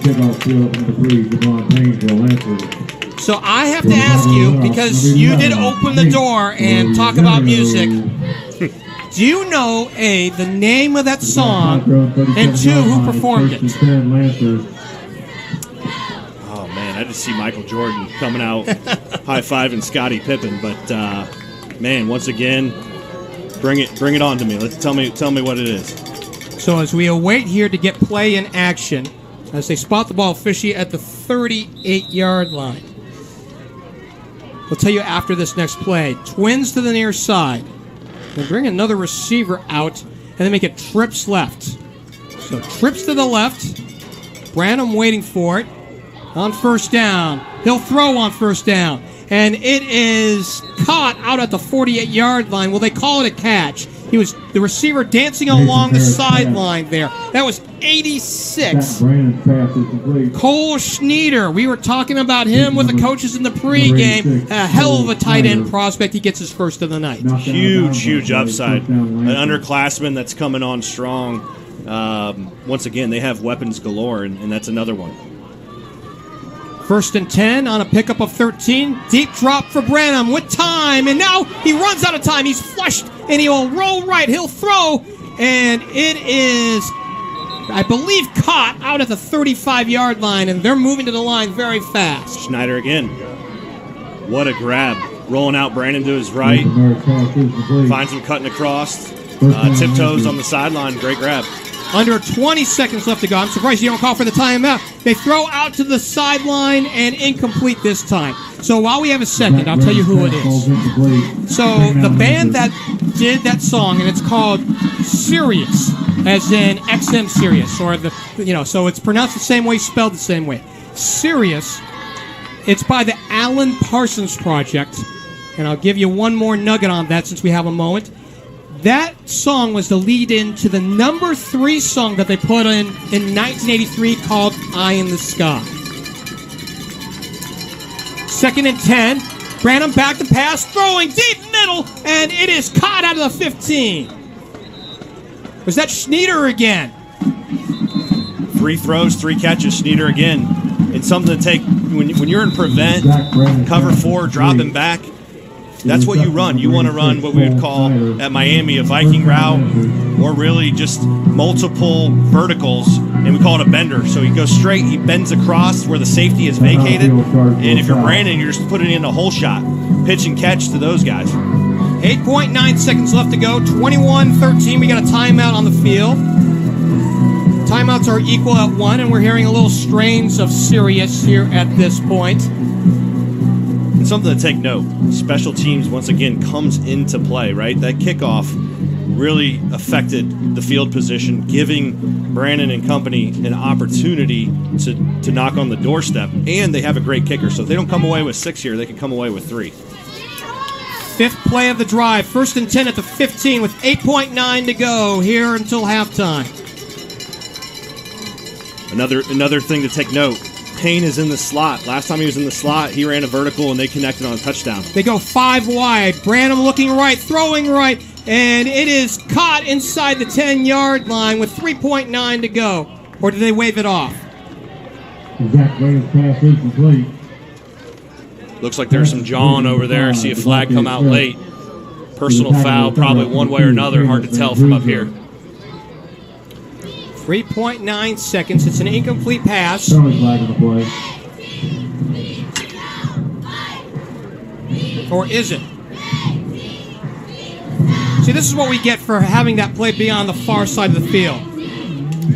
We do have 2nd and 4 up on the scoreboard at the 9-yard line, so it's a completed pass, not incomplete. And we got a stoppage of the clock with 3.9 to go.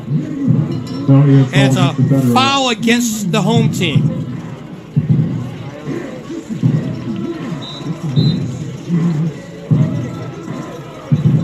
Penalty, right? Penalty comes into play. Special teams and penalties. Personal foul on Lakota East, putting them on the 2-3 yard line. Looks like an interesting look at the stack to the right here. They go 4 wide on the short side and a single to the near side. Looks like that's Schneider. And they give, and they go to Schneider in the corner. Touchdown on a razzle-dazzle play with no time left in the half. Mercy.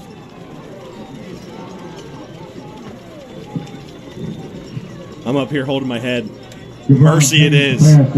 What a play call. What an execution by the kids. Gi'Bran Payne, now he has thrown a touchdown. Well, he has thrown once in this season, and it's no surprise that he can do it all. 27-13, no time on the clock. What a way to end half number 1.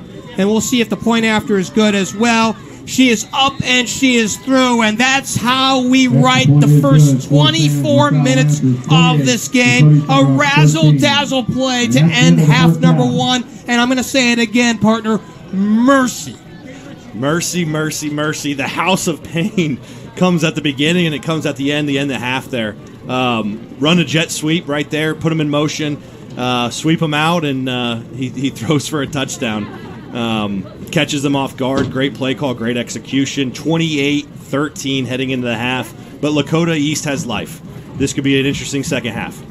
Before we go to the half, I want to tell you this on the scoring summary. 7-play drive, that goes 66 yards officially because of all the stoppages. 36.4 seconds that elapsed in going through that drive. And the razzle-dazzle play, The end-around throw from Payne, his first touchdown of the year, and it goes to Schneider, who is such a big target in the 2-minute drive, or I should say the 36-second drive.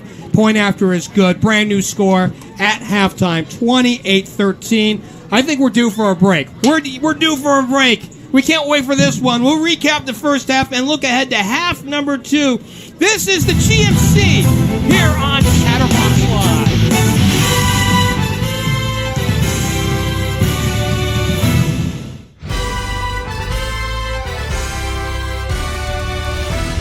Lakota East gets the ball first with Rabin and Von Hosser. And something to note real quick, Jeff, on the rushing attack, it doesn't have Jordell Smith. So at the high school level, got to love the statisticians up here in the booth, but sometimes they don't always have the most accurate stats. So please, Chatterbox Nation, don't hold me to every stat, but he is not in, and obviously he has had a big impact on the rushing attack. So as soon as we know more, we'll let you know. Van Hosser at the 5, 10, 15, 20, up the left side, out towards the 25. So 1st and 10 coming on up for East as they try to get back to just within a possession. Down by 2 possessions in this one, 28-13. They spot the ball at the 25-yard line.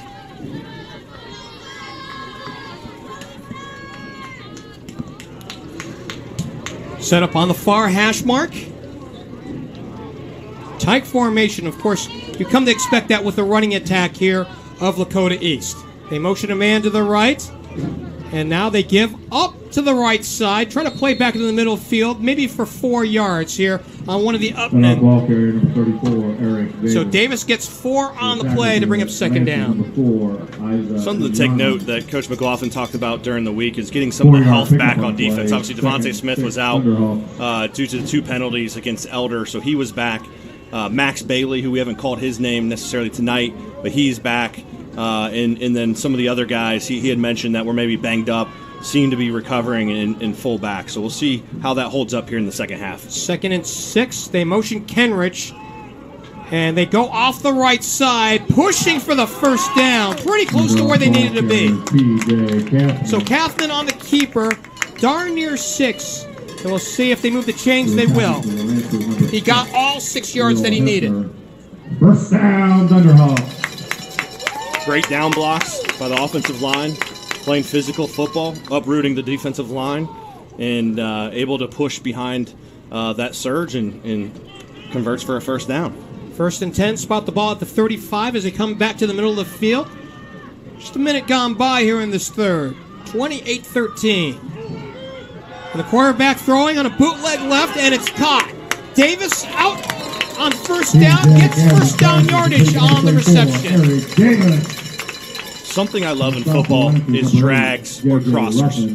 One of my old teammates is Sean McVay. Played with him at Miami. He's the head coach of the Los Angeles Rams. He is, if you watch Jared Goff in that offense with Cooper Kupp and those guys, they run crossers and drags and more crossers and more drags, and you're seeing that here. It's hard to pick up, no matter how the talent of the athleticism of LaSalle secondary, it's hard to pick up when you're crisscrossing, when you're coming across the field. Twins to the near side, and some motion on the right side. Looked like the tight end might have moved, or it looks like Kenrich. See, where you name drop musicians, I name drop old teammates. So I pulled out the McVay card. Yes, I did. I got more in my back pocket. Don't you worry. I can't wait to hear it, and we got a full season together to be able to do that.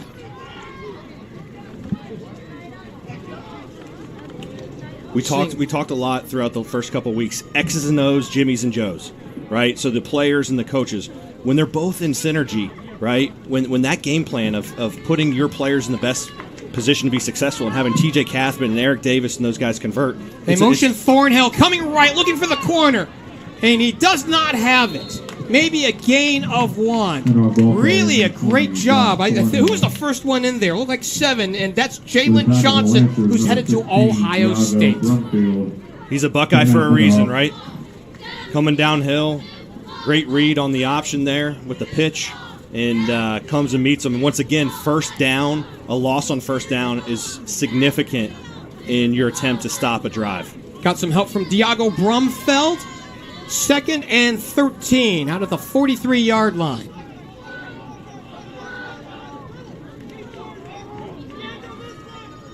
Deep drop for the quarterback. Kathman looking. Deep middle. Now runs out of time. Flushed out. And it will keep it. Out towards midfield. Oh, sidesteps a man and steps forward out to the 46-yard line. A really nifty gain on the play by the quarterback.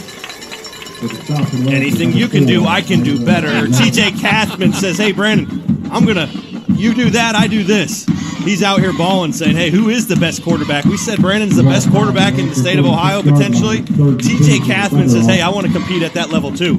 Picks up 11 to make it 3rd and manageable. 3rd and 2 with 8:36 left to go here in this third.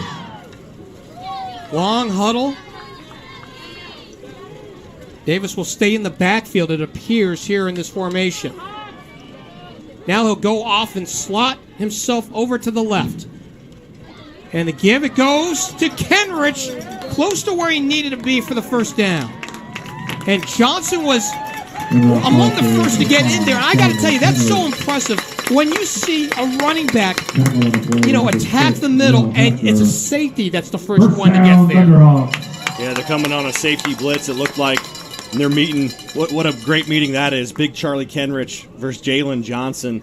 That's a matchup at high school football you love to see. 1st and 10 at the 44, the LaSalle 44. So we left the clock under 8. Deep drop for Kathman with time. Deep middle, throws down the field into double coverage. No one's home. Looked like he was looking for Hartman down the field. And no one was close to it. The closest man was Diago Brumfeld for LaSalle. Lakota East fans and Coach Haynes is asking for a flag. Threw it in the double coverage there. Really nothing there. I think that's what the referees really saw, was that there was really no chance for that play to be a positive play for the Thunderhawks, hence maybe why they didn't throw the flag. Well, one of the things that we thought about coming on into this ball game is if Lakota East is going to be successful, they're going to have to throw the ball to Hartman down the seam. Good idea, just can't throw into double coverage. Quarterback keeping, now pitching to the right. Running back into the clear. He's got a first down and more. Thornhill for a gain of 12.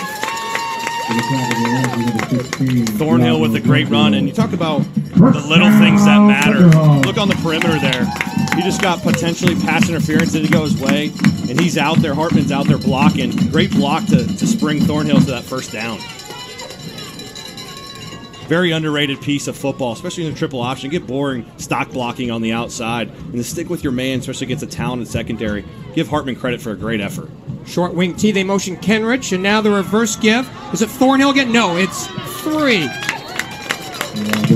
So Jordell Smith picks up some nice yardage off right tackle to bring up second down. Looked like a counter there. Once again, bringing Ziereveld from the left side up through the hole to clear it out. And we got a talent like Jordell Smith cutting through there.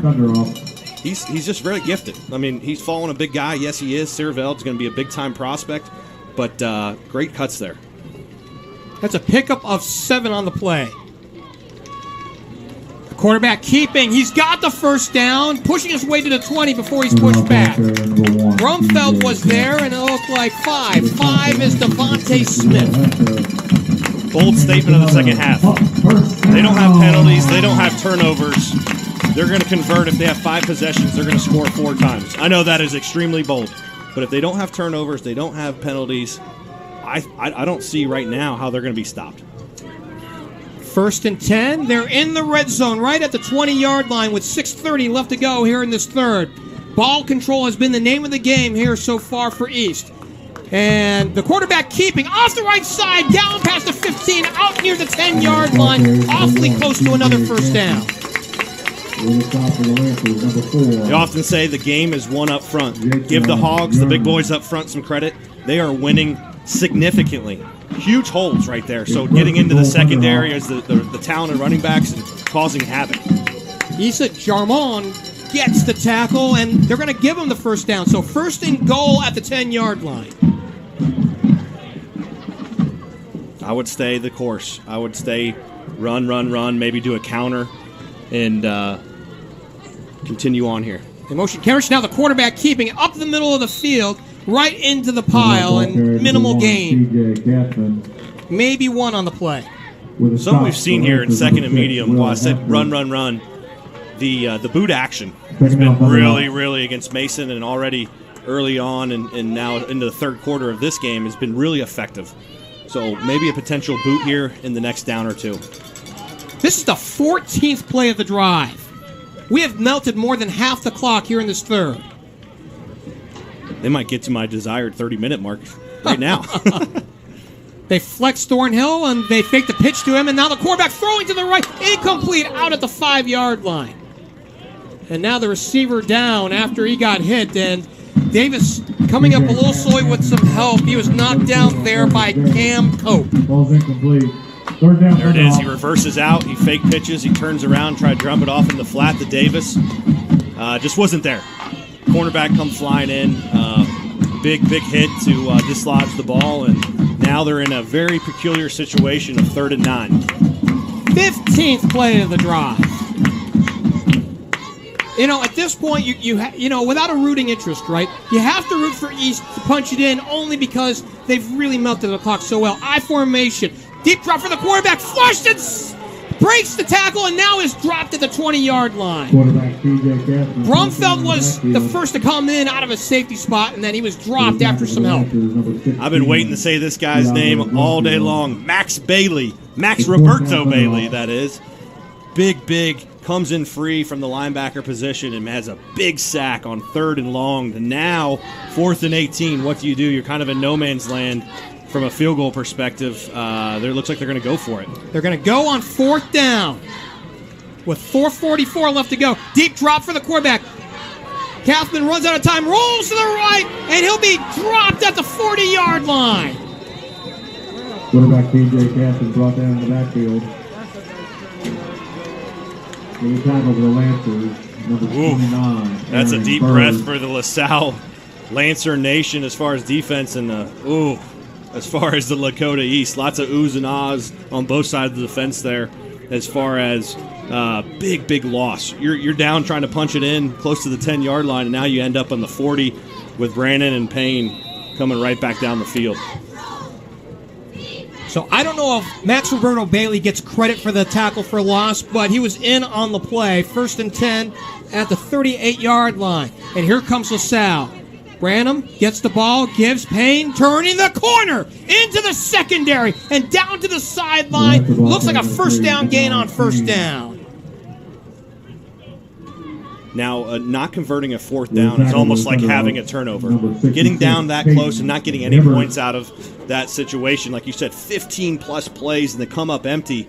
Once again, how many blows can Lakota East sustain? Is this the thing that puts them underneath? 2nd and 1, and now a first down as Payne explodes into the line past midfield and down to the 45-yard line. He needed 1, and he got 7 more on top of that. So Javier Lugo Flowers, and now they go quickly to the line. 1st and 10 at the East 45. We'll see if they go home run here. And no, it's to the running back, into the secondary, off the right side, and it's somebody in, and that's not Cam Payne. Lancer ball carrier number 21, Jack Roots. Jack Roots, The tackle to the center, 58. a reserve running back who saw a lot of action in the playoffs. He gets the carry, and now he comes right on out after a gain of 6. The give to, no, now it's a pass over to the near side, and now it's a first down. 36 has it out to the 20, inside the 20, out to the 15-yard line. A nice move out there for James Hardy, who saw action in the first half. A little RPO action. Looking like they're going to run running back zone left. He pulls it, Brandon does, and then gets it right out to the flat. And good stock block on the outside and let the quickness and speed. He can't be more. I know we talked about a guy being about 115 pounds last week. My man might not be more than that, but man, is he quick. The way this discussion is going, this one might come back. No, they're going to go 4th.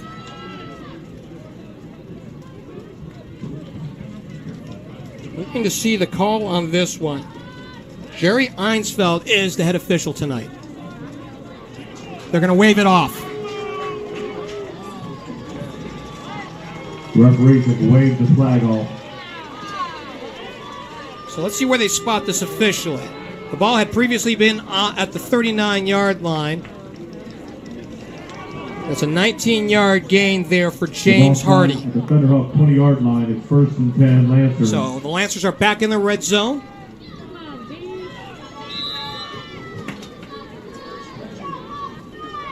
They motion Payne to the right. Now the quarterback keeping off the left side, and he'll be knocked down in the backfield. They weren't having any of that one. Jordell Smith on the tackle for loss. Tackled in the backfield by number 3. Great play. Typically, the Mike linebacker like Jordell Smith is spying the quarterback in that situation. It's one-on-one. It's typically one-on-one. Everyone is man-to-man underneath, and it's Jordell Smith versus Zach Brannon. Jordell Smith won that battle. Trips to the far side, your top side here on your screen. They fake the give to Payne, and now the quarterback keeping it inside the red zone, inside the 15, and down towards the 13-yard line. So a pickup of nearly 10 on the keeper. Those that follow GCL South, I talked to Coach this week about a quarterback that he reminds me of, Gus Ragland, who played at Muller, went on to play at Miami University, and very similar. Great runners, also very solid passers as well. They empty out the backfield, twins to the near side, and trips to the far side. In a slot to the right is Payne. So a shotgun look and an empty backfield for the quarterback, and we'll see if he runs. He will. He'll take off into the middle of the field, down past the 10 to the 5, and inside there, he's got a first down. Out inside the 5, maybe to out the 4-yard line. He needed a couple, and he got 9 more. The ball side the 4-yard line. It's 1st and goal Lancers. 2:09 left to go here in this third period. 28-13. Payne lines up to the right, and now the keeper by Branham to the goal line. Is he in? They're going to mark him short, just about a half yard away from the goal line. Brought down short of the goal line for the tackle for the Thunderhawks. Schneider started in the left wing. He came across the formation. It looked like they were going to give it to Gi'Bran Payne and fall right up behind him, but Brandon keeps it and gets really close to the score there. 2nd and goal, just about the 1-yard line. Branham calls for it. They give to Payne, off left tackle, and he is dropped. Quarterback Zach Brannon in the end it's zone for a Lancer touchdown. He got it. So I was fooled on this one. I thought it went to Payne instead. It was the quarterback keeping it, and he's in for the score. 34-13 on the keeper by Branham. It's such a fluid. I'll give you credit here, Jeff. I'll come in for the save. It's so hard to see with a great block like that, where Brandon pulls it in. What he said, takes the bread a loaf and or loaf of bread. There we go, into the belly, and then pulls it and goes right in for the score. Well, I got to tell you, I was fooled way up here because the way Payne was tackled off the left side, it looked like he had the ball, and he was put on his own backside. So Loonsman gets the point after, and we got a brand new score here in this one with 1:26 left to go here in this third, and LaSalle has opened up a 35-13 lead. Now, how do they respond again after adversity, right? It's just how many, I mentioned it on that drive at the beginning of the drive, how many blows can this Lakota East team withstand? Was that the blow that ends the game potentially? It might be. Well, we'll see this drive. If they don't put up points this drive, I just don't see. There's not enough possessions. Typically, the end of the third, you're looking at 3 or 4 possessions at most. So they're really going to have to be efficient and effective, get points on the board, and they're going to have 3 and outs potentially against the potent LaSalle Lancer offense. 9-play drive that went 65 yards. It took 3 minutes and about 20 seconds off the clock. Branham, the keeper, for the score. Point after is good. The brand new score is 35-13. Back keeper the Thunderhawks, Caleb Van Hooser, along with Nickel Raymond.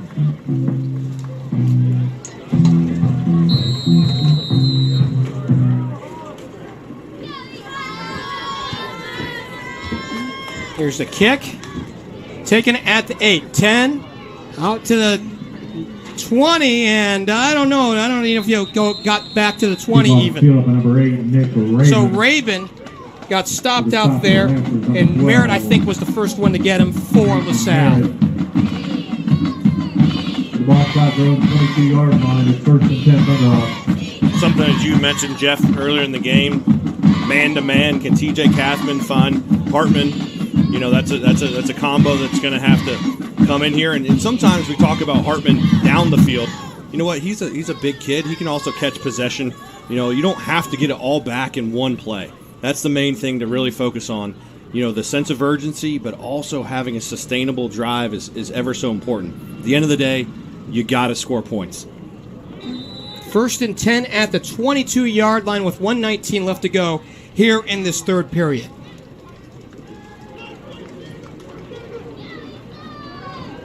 Play comes into the line, really nothing there, and they finally come to a stop on that one.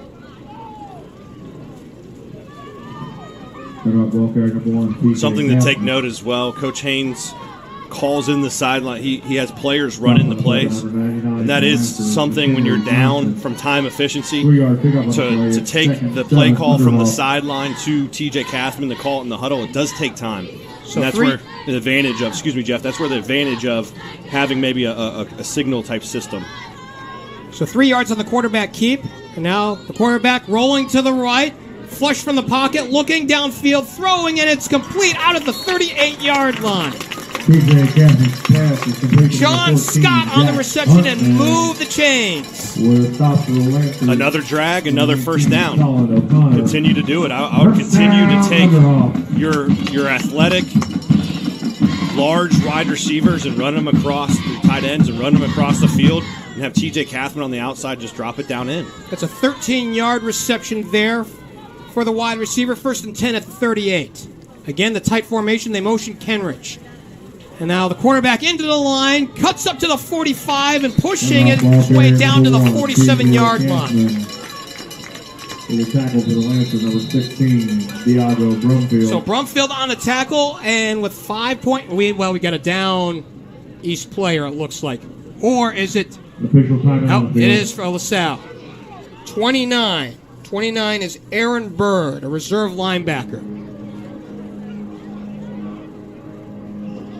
So we'll have one final play here of this third, depending on how they wind up the clock here. 5.9 seconds left to go. 35-13 is your score here at the Hawks Nest at Lakota East. Along with Kyle Decker, I'm Geoff Kim. Thankful to have you along here for week 3 of our featured game here on Chatterbox Live. So are you surprised the way things have gone? You said a long drive that went 16 plays down to our right. And then it turned into a turnover on downs. Then here comes LaSalle, and they really ram it down the throats of the Thunderhawks. Thin line between winning and losing, right? Drive. Incredible drive. Exactly what you want if you're Lakota East. And not to convert and have those big losses really, really put them back. And we're going to mount the clock down all the way to 0, and that's the end of 3. Through 3 here at the Hawks Nest. 35-13 in favor of LaSalle. This is the GMC here on Chatterbox Live.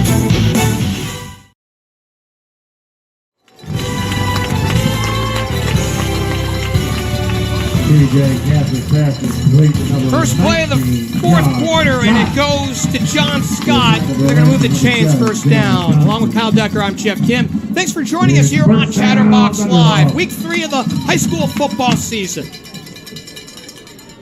Another conversion, once again, if they don't stop themselves, they're going to probably put up points. It's just a matter of how quick at this point.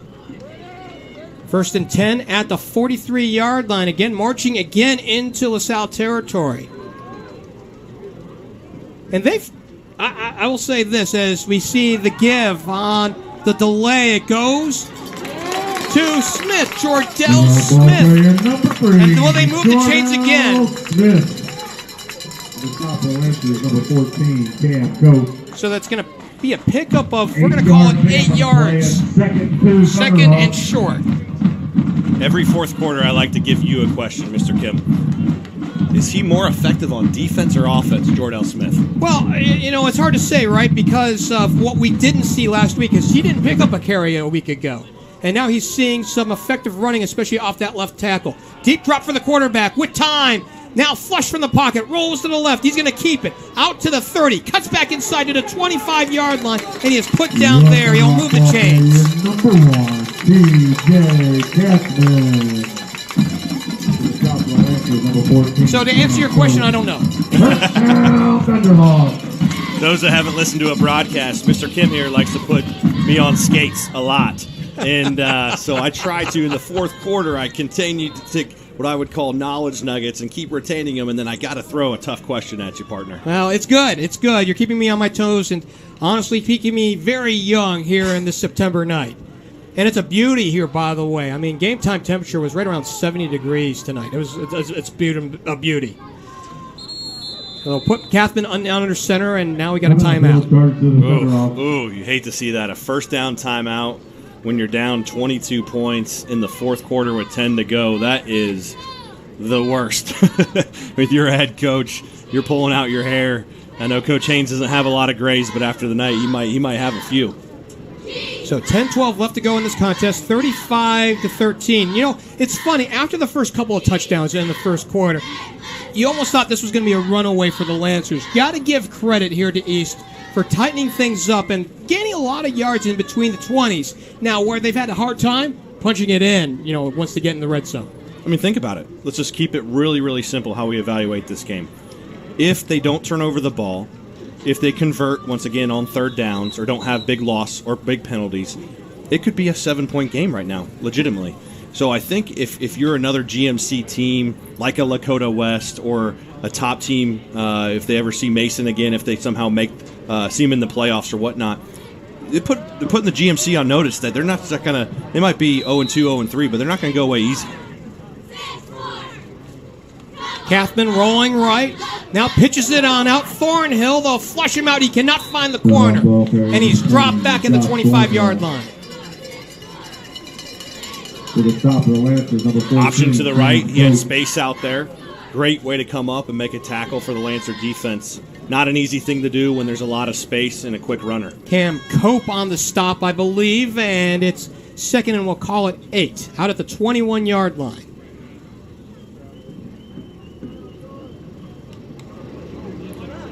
The play clock is sometimes getting in between 10. They're going to have to really, really focus on getting plays off shorter than that. 3-step drop, now throwing for the end zone. For Thornhill, it is picked off in the end zone. TJ Cass's pass is Picked off by Jamar Hargrove Monday. As they say at Miami, come fly with us. Right there, he was flying. He's a Miami football recruit. He's committed there, and he goes and makes a great ball hawk play for Monday. What a play. Goes up there, almost like Willie Mays Hayes style, almost comes over his head and really cradles it in and takes the possession to the ground, and it's a big, once again, another turnover for the LaSalle secondary, giving their offense another opportunity for Payne and Brandon to come down. So Monday gets the pick, and it's 1st and 10 at the 20-yard line with 9:26 left to go here in this ball game. You like how I slip in my Miami Redhawks in the I broadcast? do. I was going to say it looked like you were beaming with pride here in the broadcast booth.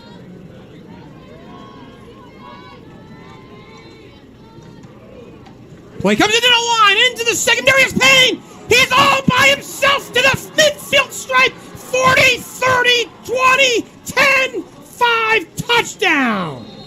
That's the ball carrier, number 3, Gi'Bran Payne, in the end zone. However, there is a flag on the play. There was a holding on the backside that's kind of sprung him loose. I still think he would have got off to the races, but it looks like it's going to be a holding in coming back the other way. Mercy. What a shame, because that was an 80-yard gallop where he exploded into the line and came left.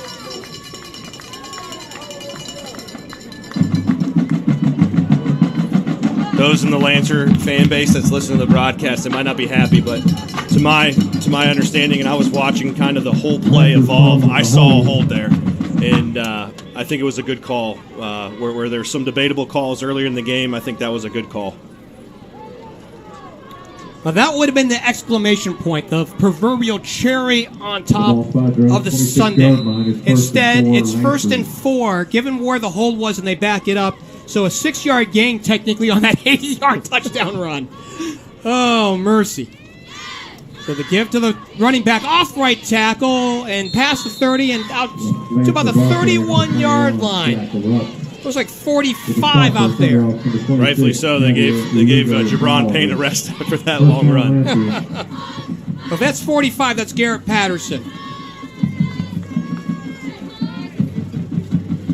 Or is that 43? If that's 43, that's Leonard. ODJ Leonard.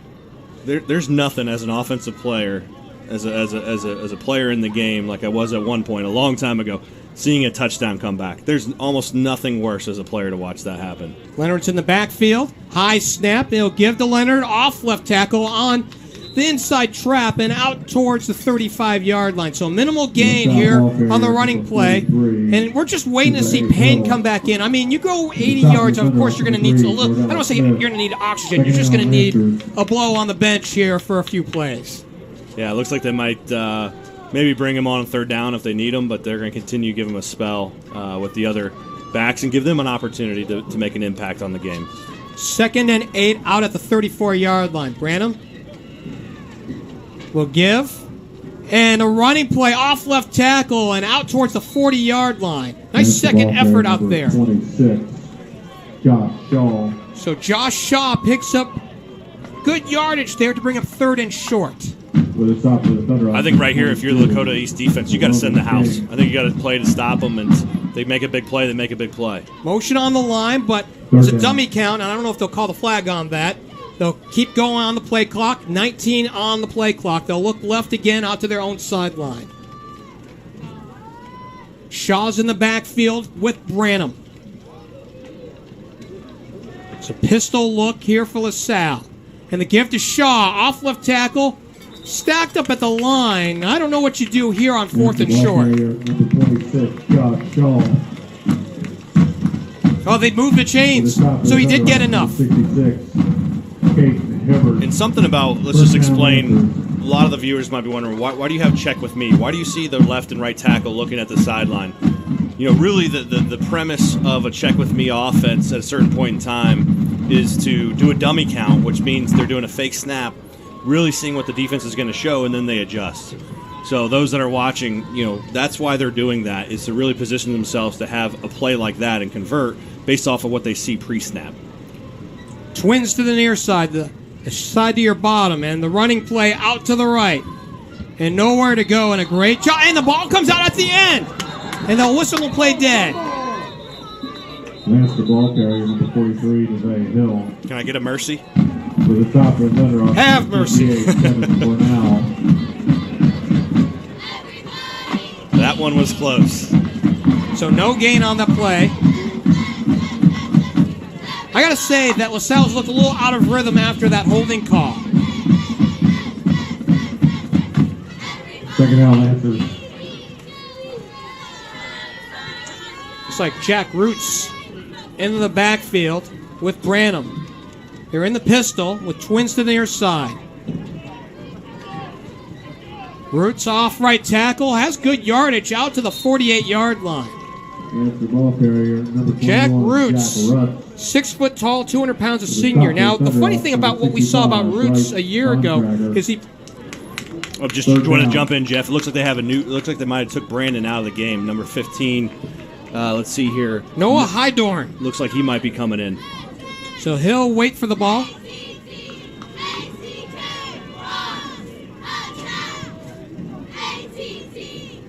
So a lot of dummy calls here. Hydorn looking to get some action here. They'll motion Roots to the right of him. So the play inside, it goes to Roots for a couple of the play. Now, I'll tell you a little bit about Jack Roots. So last year, if I recall, he didn't get a single carry during the regular season. Once the playoffs started, he was mopping things up behind Cam Porter and Gi'Bran Payne on carries. I think he had, like, in 4 games, he had, like, 25 carries to clean things up going into the regional finals. So, I mean, they gave him the ball quite a bit down the stretch just to run the clock. And one thing to note, I think the way Brandon runs the ball, you know, having depth at the quarterback playing, this is meaningful minutes. This is not just mop-up minutes for the young quarterback here. Hydorn gives the running back into the line, pushing forward on 4th and short. Lance, the ball carrier, number 21, Jack Rutt. With a stop for the Thunderhawks, number 66, So they stop him on 4th down. First down, Lancers. Oh, no, they move it. I'm kind of sick of these delayed calls here. I have to admit. We saw a second package. You saw the package here coming in for Lakota East, so I think everybody was fooled on that. Mercy. 4:25 left to go. I'm not a fan of this. I'm not a fan of the delayed call.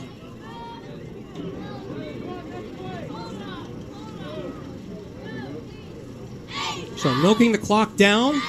10 on the play clock. Partner, I'm glad that you caught the play, and even when I didn't, when they moved the chains initially. They give to Shaw, coming right, looking for the corner, cannot get it. Out to about the 49-yard line. He might have lost a yard on the play. I think you're going to see a lot of this throughout the season with LaSalle, big leads. Giving some of the young guys an opportunity to develop is a great opportunity. Why do you sustain, right? How do you sustain excellence? Well, it's building depth and having Friday Night Light experience of meaningful football within, Coach McLaughlin's willing to put in his reserves only up 22 is a great opportunity. I think it's a smart move. I really like what he's doing to put them in a meaningful situation. 2nd and 11, movement on the line. They'll reset with 3:24 left to go. Hydorn looking to throw. He'll get an opportunity, and it's incomplete out at the 44-yard line. Noah Hydorn's pass is incomplete. And it does look like Hydorn might be a senior, so definitely playing, your backup quarterback, whether you're a senior or junior, so he won't be here next year. But once again, you never know with injuries, and he's going to have to come in potentially, and for them to be another reigning state champion, D2 champion, they're going to have to, have Hydorn potentially play some meaningful reps. 3rd and 11. Again, they're really melting the play clock at this point, even though the game clock isn't moving. They'll throw again, and it's complete. 40, and the receiver takes it out past the 40. He's got the first down. Just a simple bubble, right? Pitch and catch, bubbles out, 2 stock blocks on the outside. Go get the first down. Great execution. 45. If it's 45, it's Garrett Patterson, but the height and weight don't match. And this is what we get kind of at the end of a game, right? When you bring in reserves. Repeat 3rd down.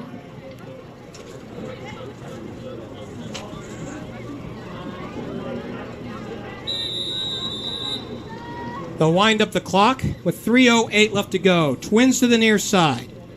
Hey, partner, I might be a little biased, but I think you're all right. I think you're doing a great job. You are a professional by all sorts and parts of the world. I mean, you got a great gift on here, and every once in a while, you're gonna the umpires and the referees aren't gonna always give you the what you need, but you're doing a great job. Well, I appreciate 3rd down, and here's the running play to the right into the secondary, and a first down play. The ball carrier, number 26, Josh Shaw. Josh Shaw on the big pickup and move the chains. We move the clock to 2.5 down the play. Now, I got to tell you, I'm just not a fan of garbage time in general because these are players that we look at throughout the week. Yeah, when we're studying for 3 hours on a Tuesday night and not necessarily looking at the 2 or 3 deep, but it's a great opportunity for these kids that work all year long, off season, early AM lifts, conditioning, workouts. I mean, there's a lot that goes into getting out on a Friday night, and for all of these kids to have an opportunity, it's truly awesome to see these youngsters out here. Landon Walker was off sides for East, 1st and 5 at the 32. They'll reset, trips to the top side of your screen. Shaw's in the backfield with Hydorn.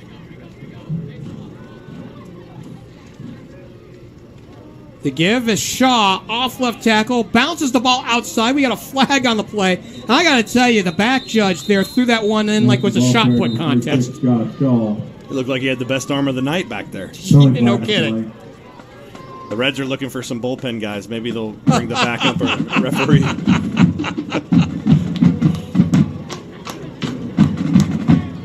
Like you said, at the end of the 4th quarter, sometimes you got to scrape and crawl for some content. So. Absolutely. And this drive started at 9:26. Lancers called for the hold. We got a holding call. So 9:26. And you remember at the beginning of this drive, it was an 80-yard touchdown run by Gi'Bran Payne that got called back.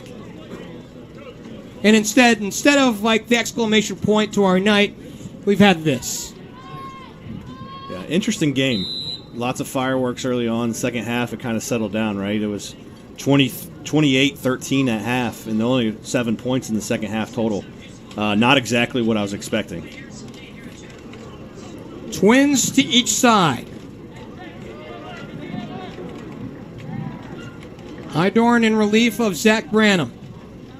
And the give to the running back into the line, and I don't know if he got anything on that play. And I think that's what we're seeing, really. Just we're trying to melt the clock all the way down. I think that's LaSalle's goal at this point. 71, Landon Walker. Main goal is for LaSalle, once again, to get out healthy, right? They going to go 2-1 on the season. Gain some momentum. It's hard to say it's in the second half of the season next week, right? Yeah, absolutely. Week 4 is the second part of the season. It's definitely different, but once again, right now, most people would have said high school football was never going to happen. And next week, we're already going on to week 4. They empty out the backfield for the quarterback, trips to the top side, a pair to the near side. And the quarterback will keep it up the middle for a couple. 15, Noah Hydorn with the keeper for the Lancers. As we melt the clock, under 1 minute left to go in this ball game. This drive has gone 8.5 minutes.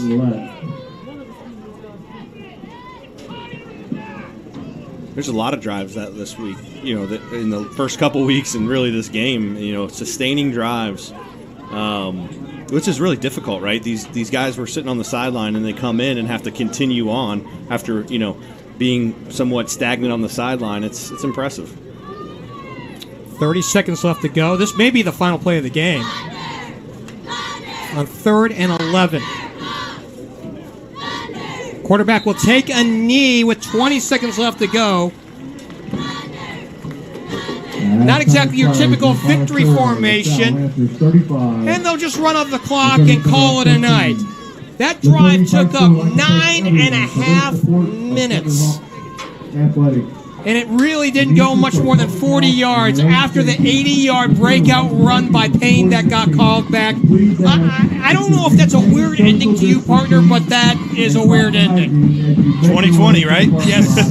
2020, you never know what you're going to get. Yeah, I don't know if I've ever seen an 8 or 9 minute drive only go 30 or 40 yards, but you got to expect the unexpected this year. That's for sure, Jeff. 35-13, the final tonight, as both teams, as you see, out there in the middle of the field between the hash marks, saluting one another. I got to tell you, if there's nothing else, the one thing that we've seen a little bit more of this year in 2020 is a little bit more sportsmanship, knowing that the players are on the lucky side to come out and play.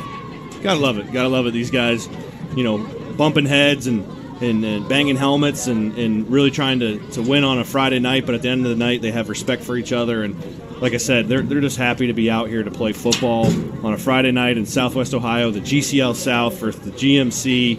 And I really enjoyed the game tonight. Your choice for the star of the game here in this one? So I have the star of the game to me is Gi'Bran Payne. The House of Payne is what we call him. Once again, totaling up multiple touchdowns on his feet, receiving, being really effective, and then throwing for one. I don't know how you not give it to him, but there was a lot of great plays throughout the game. And speaking of plays of the game, the play of the night brought to you by Headlines. What's your pick? What's your pick for the night? So I'm gonna go a little bit different because we're talking about the House of Payne and Gi'Bran Payne. I'm gonna give it to a guy that maybe didn't play a ton tonight, but he had a huge play. Max Roberto Bailey. On that third down, him coming through there is 28-13. Lakota East is driving to go score, and he comes through clean. And then on the fourth down, he was on that play too. So I give that third down sack. I'm going to give a little bit different this week. I'm going to give it to Max Roberto Bailey. His play, and be sure to log in to chatterboxsports.com right here where you're at, or log into the app, or on Twitter, and you'll see the different plays of the game from the different games that we had tonight. Really nice game, an interesting game if nothing else. We saw star power, and we did get our chance to see Branham and company tonight, and LaSalle did not disappoint. What a game as far as offensive fireworks first half. Defenses come in the second half. Once again, GMC, GCL South, LaSalle, reigning Division II champions, coming in the Hawks Nest. Big W, 2-1, and moving forward to Week 4. Well, partner, it's a fun one here in Week 3. Can't wait to do it again next week. Absolutely. And can't wait.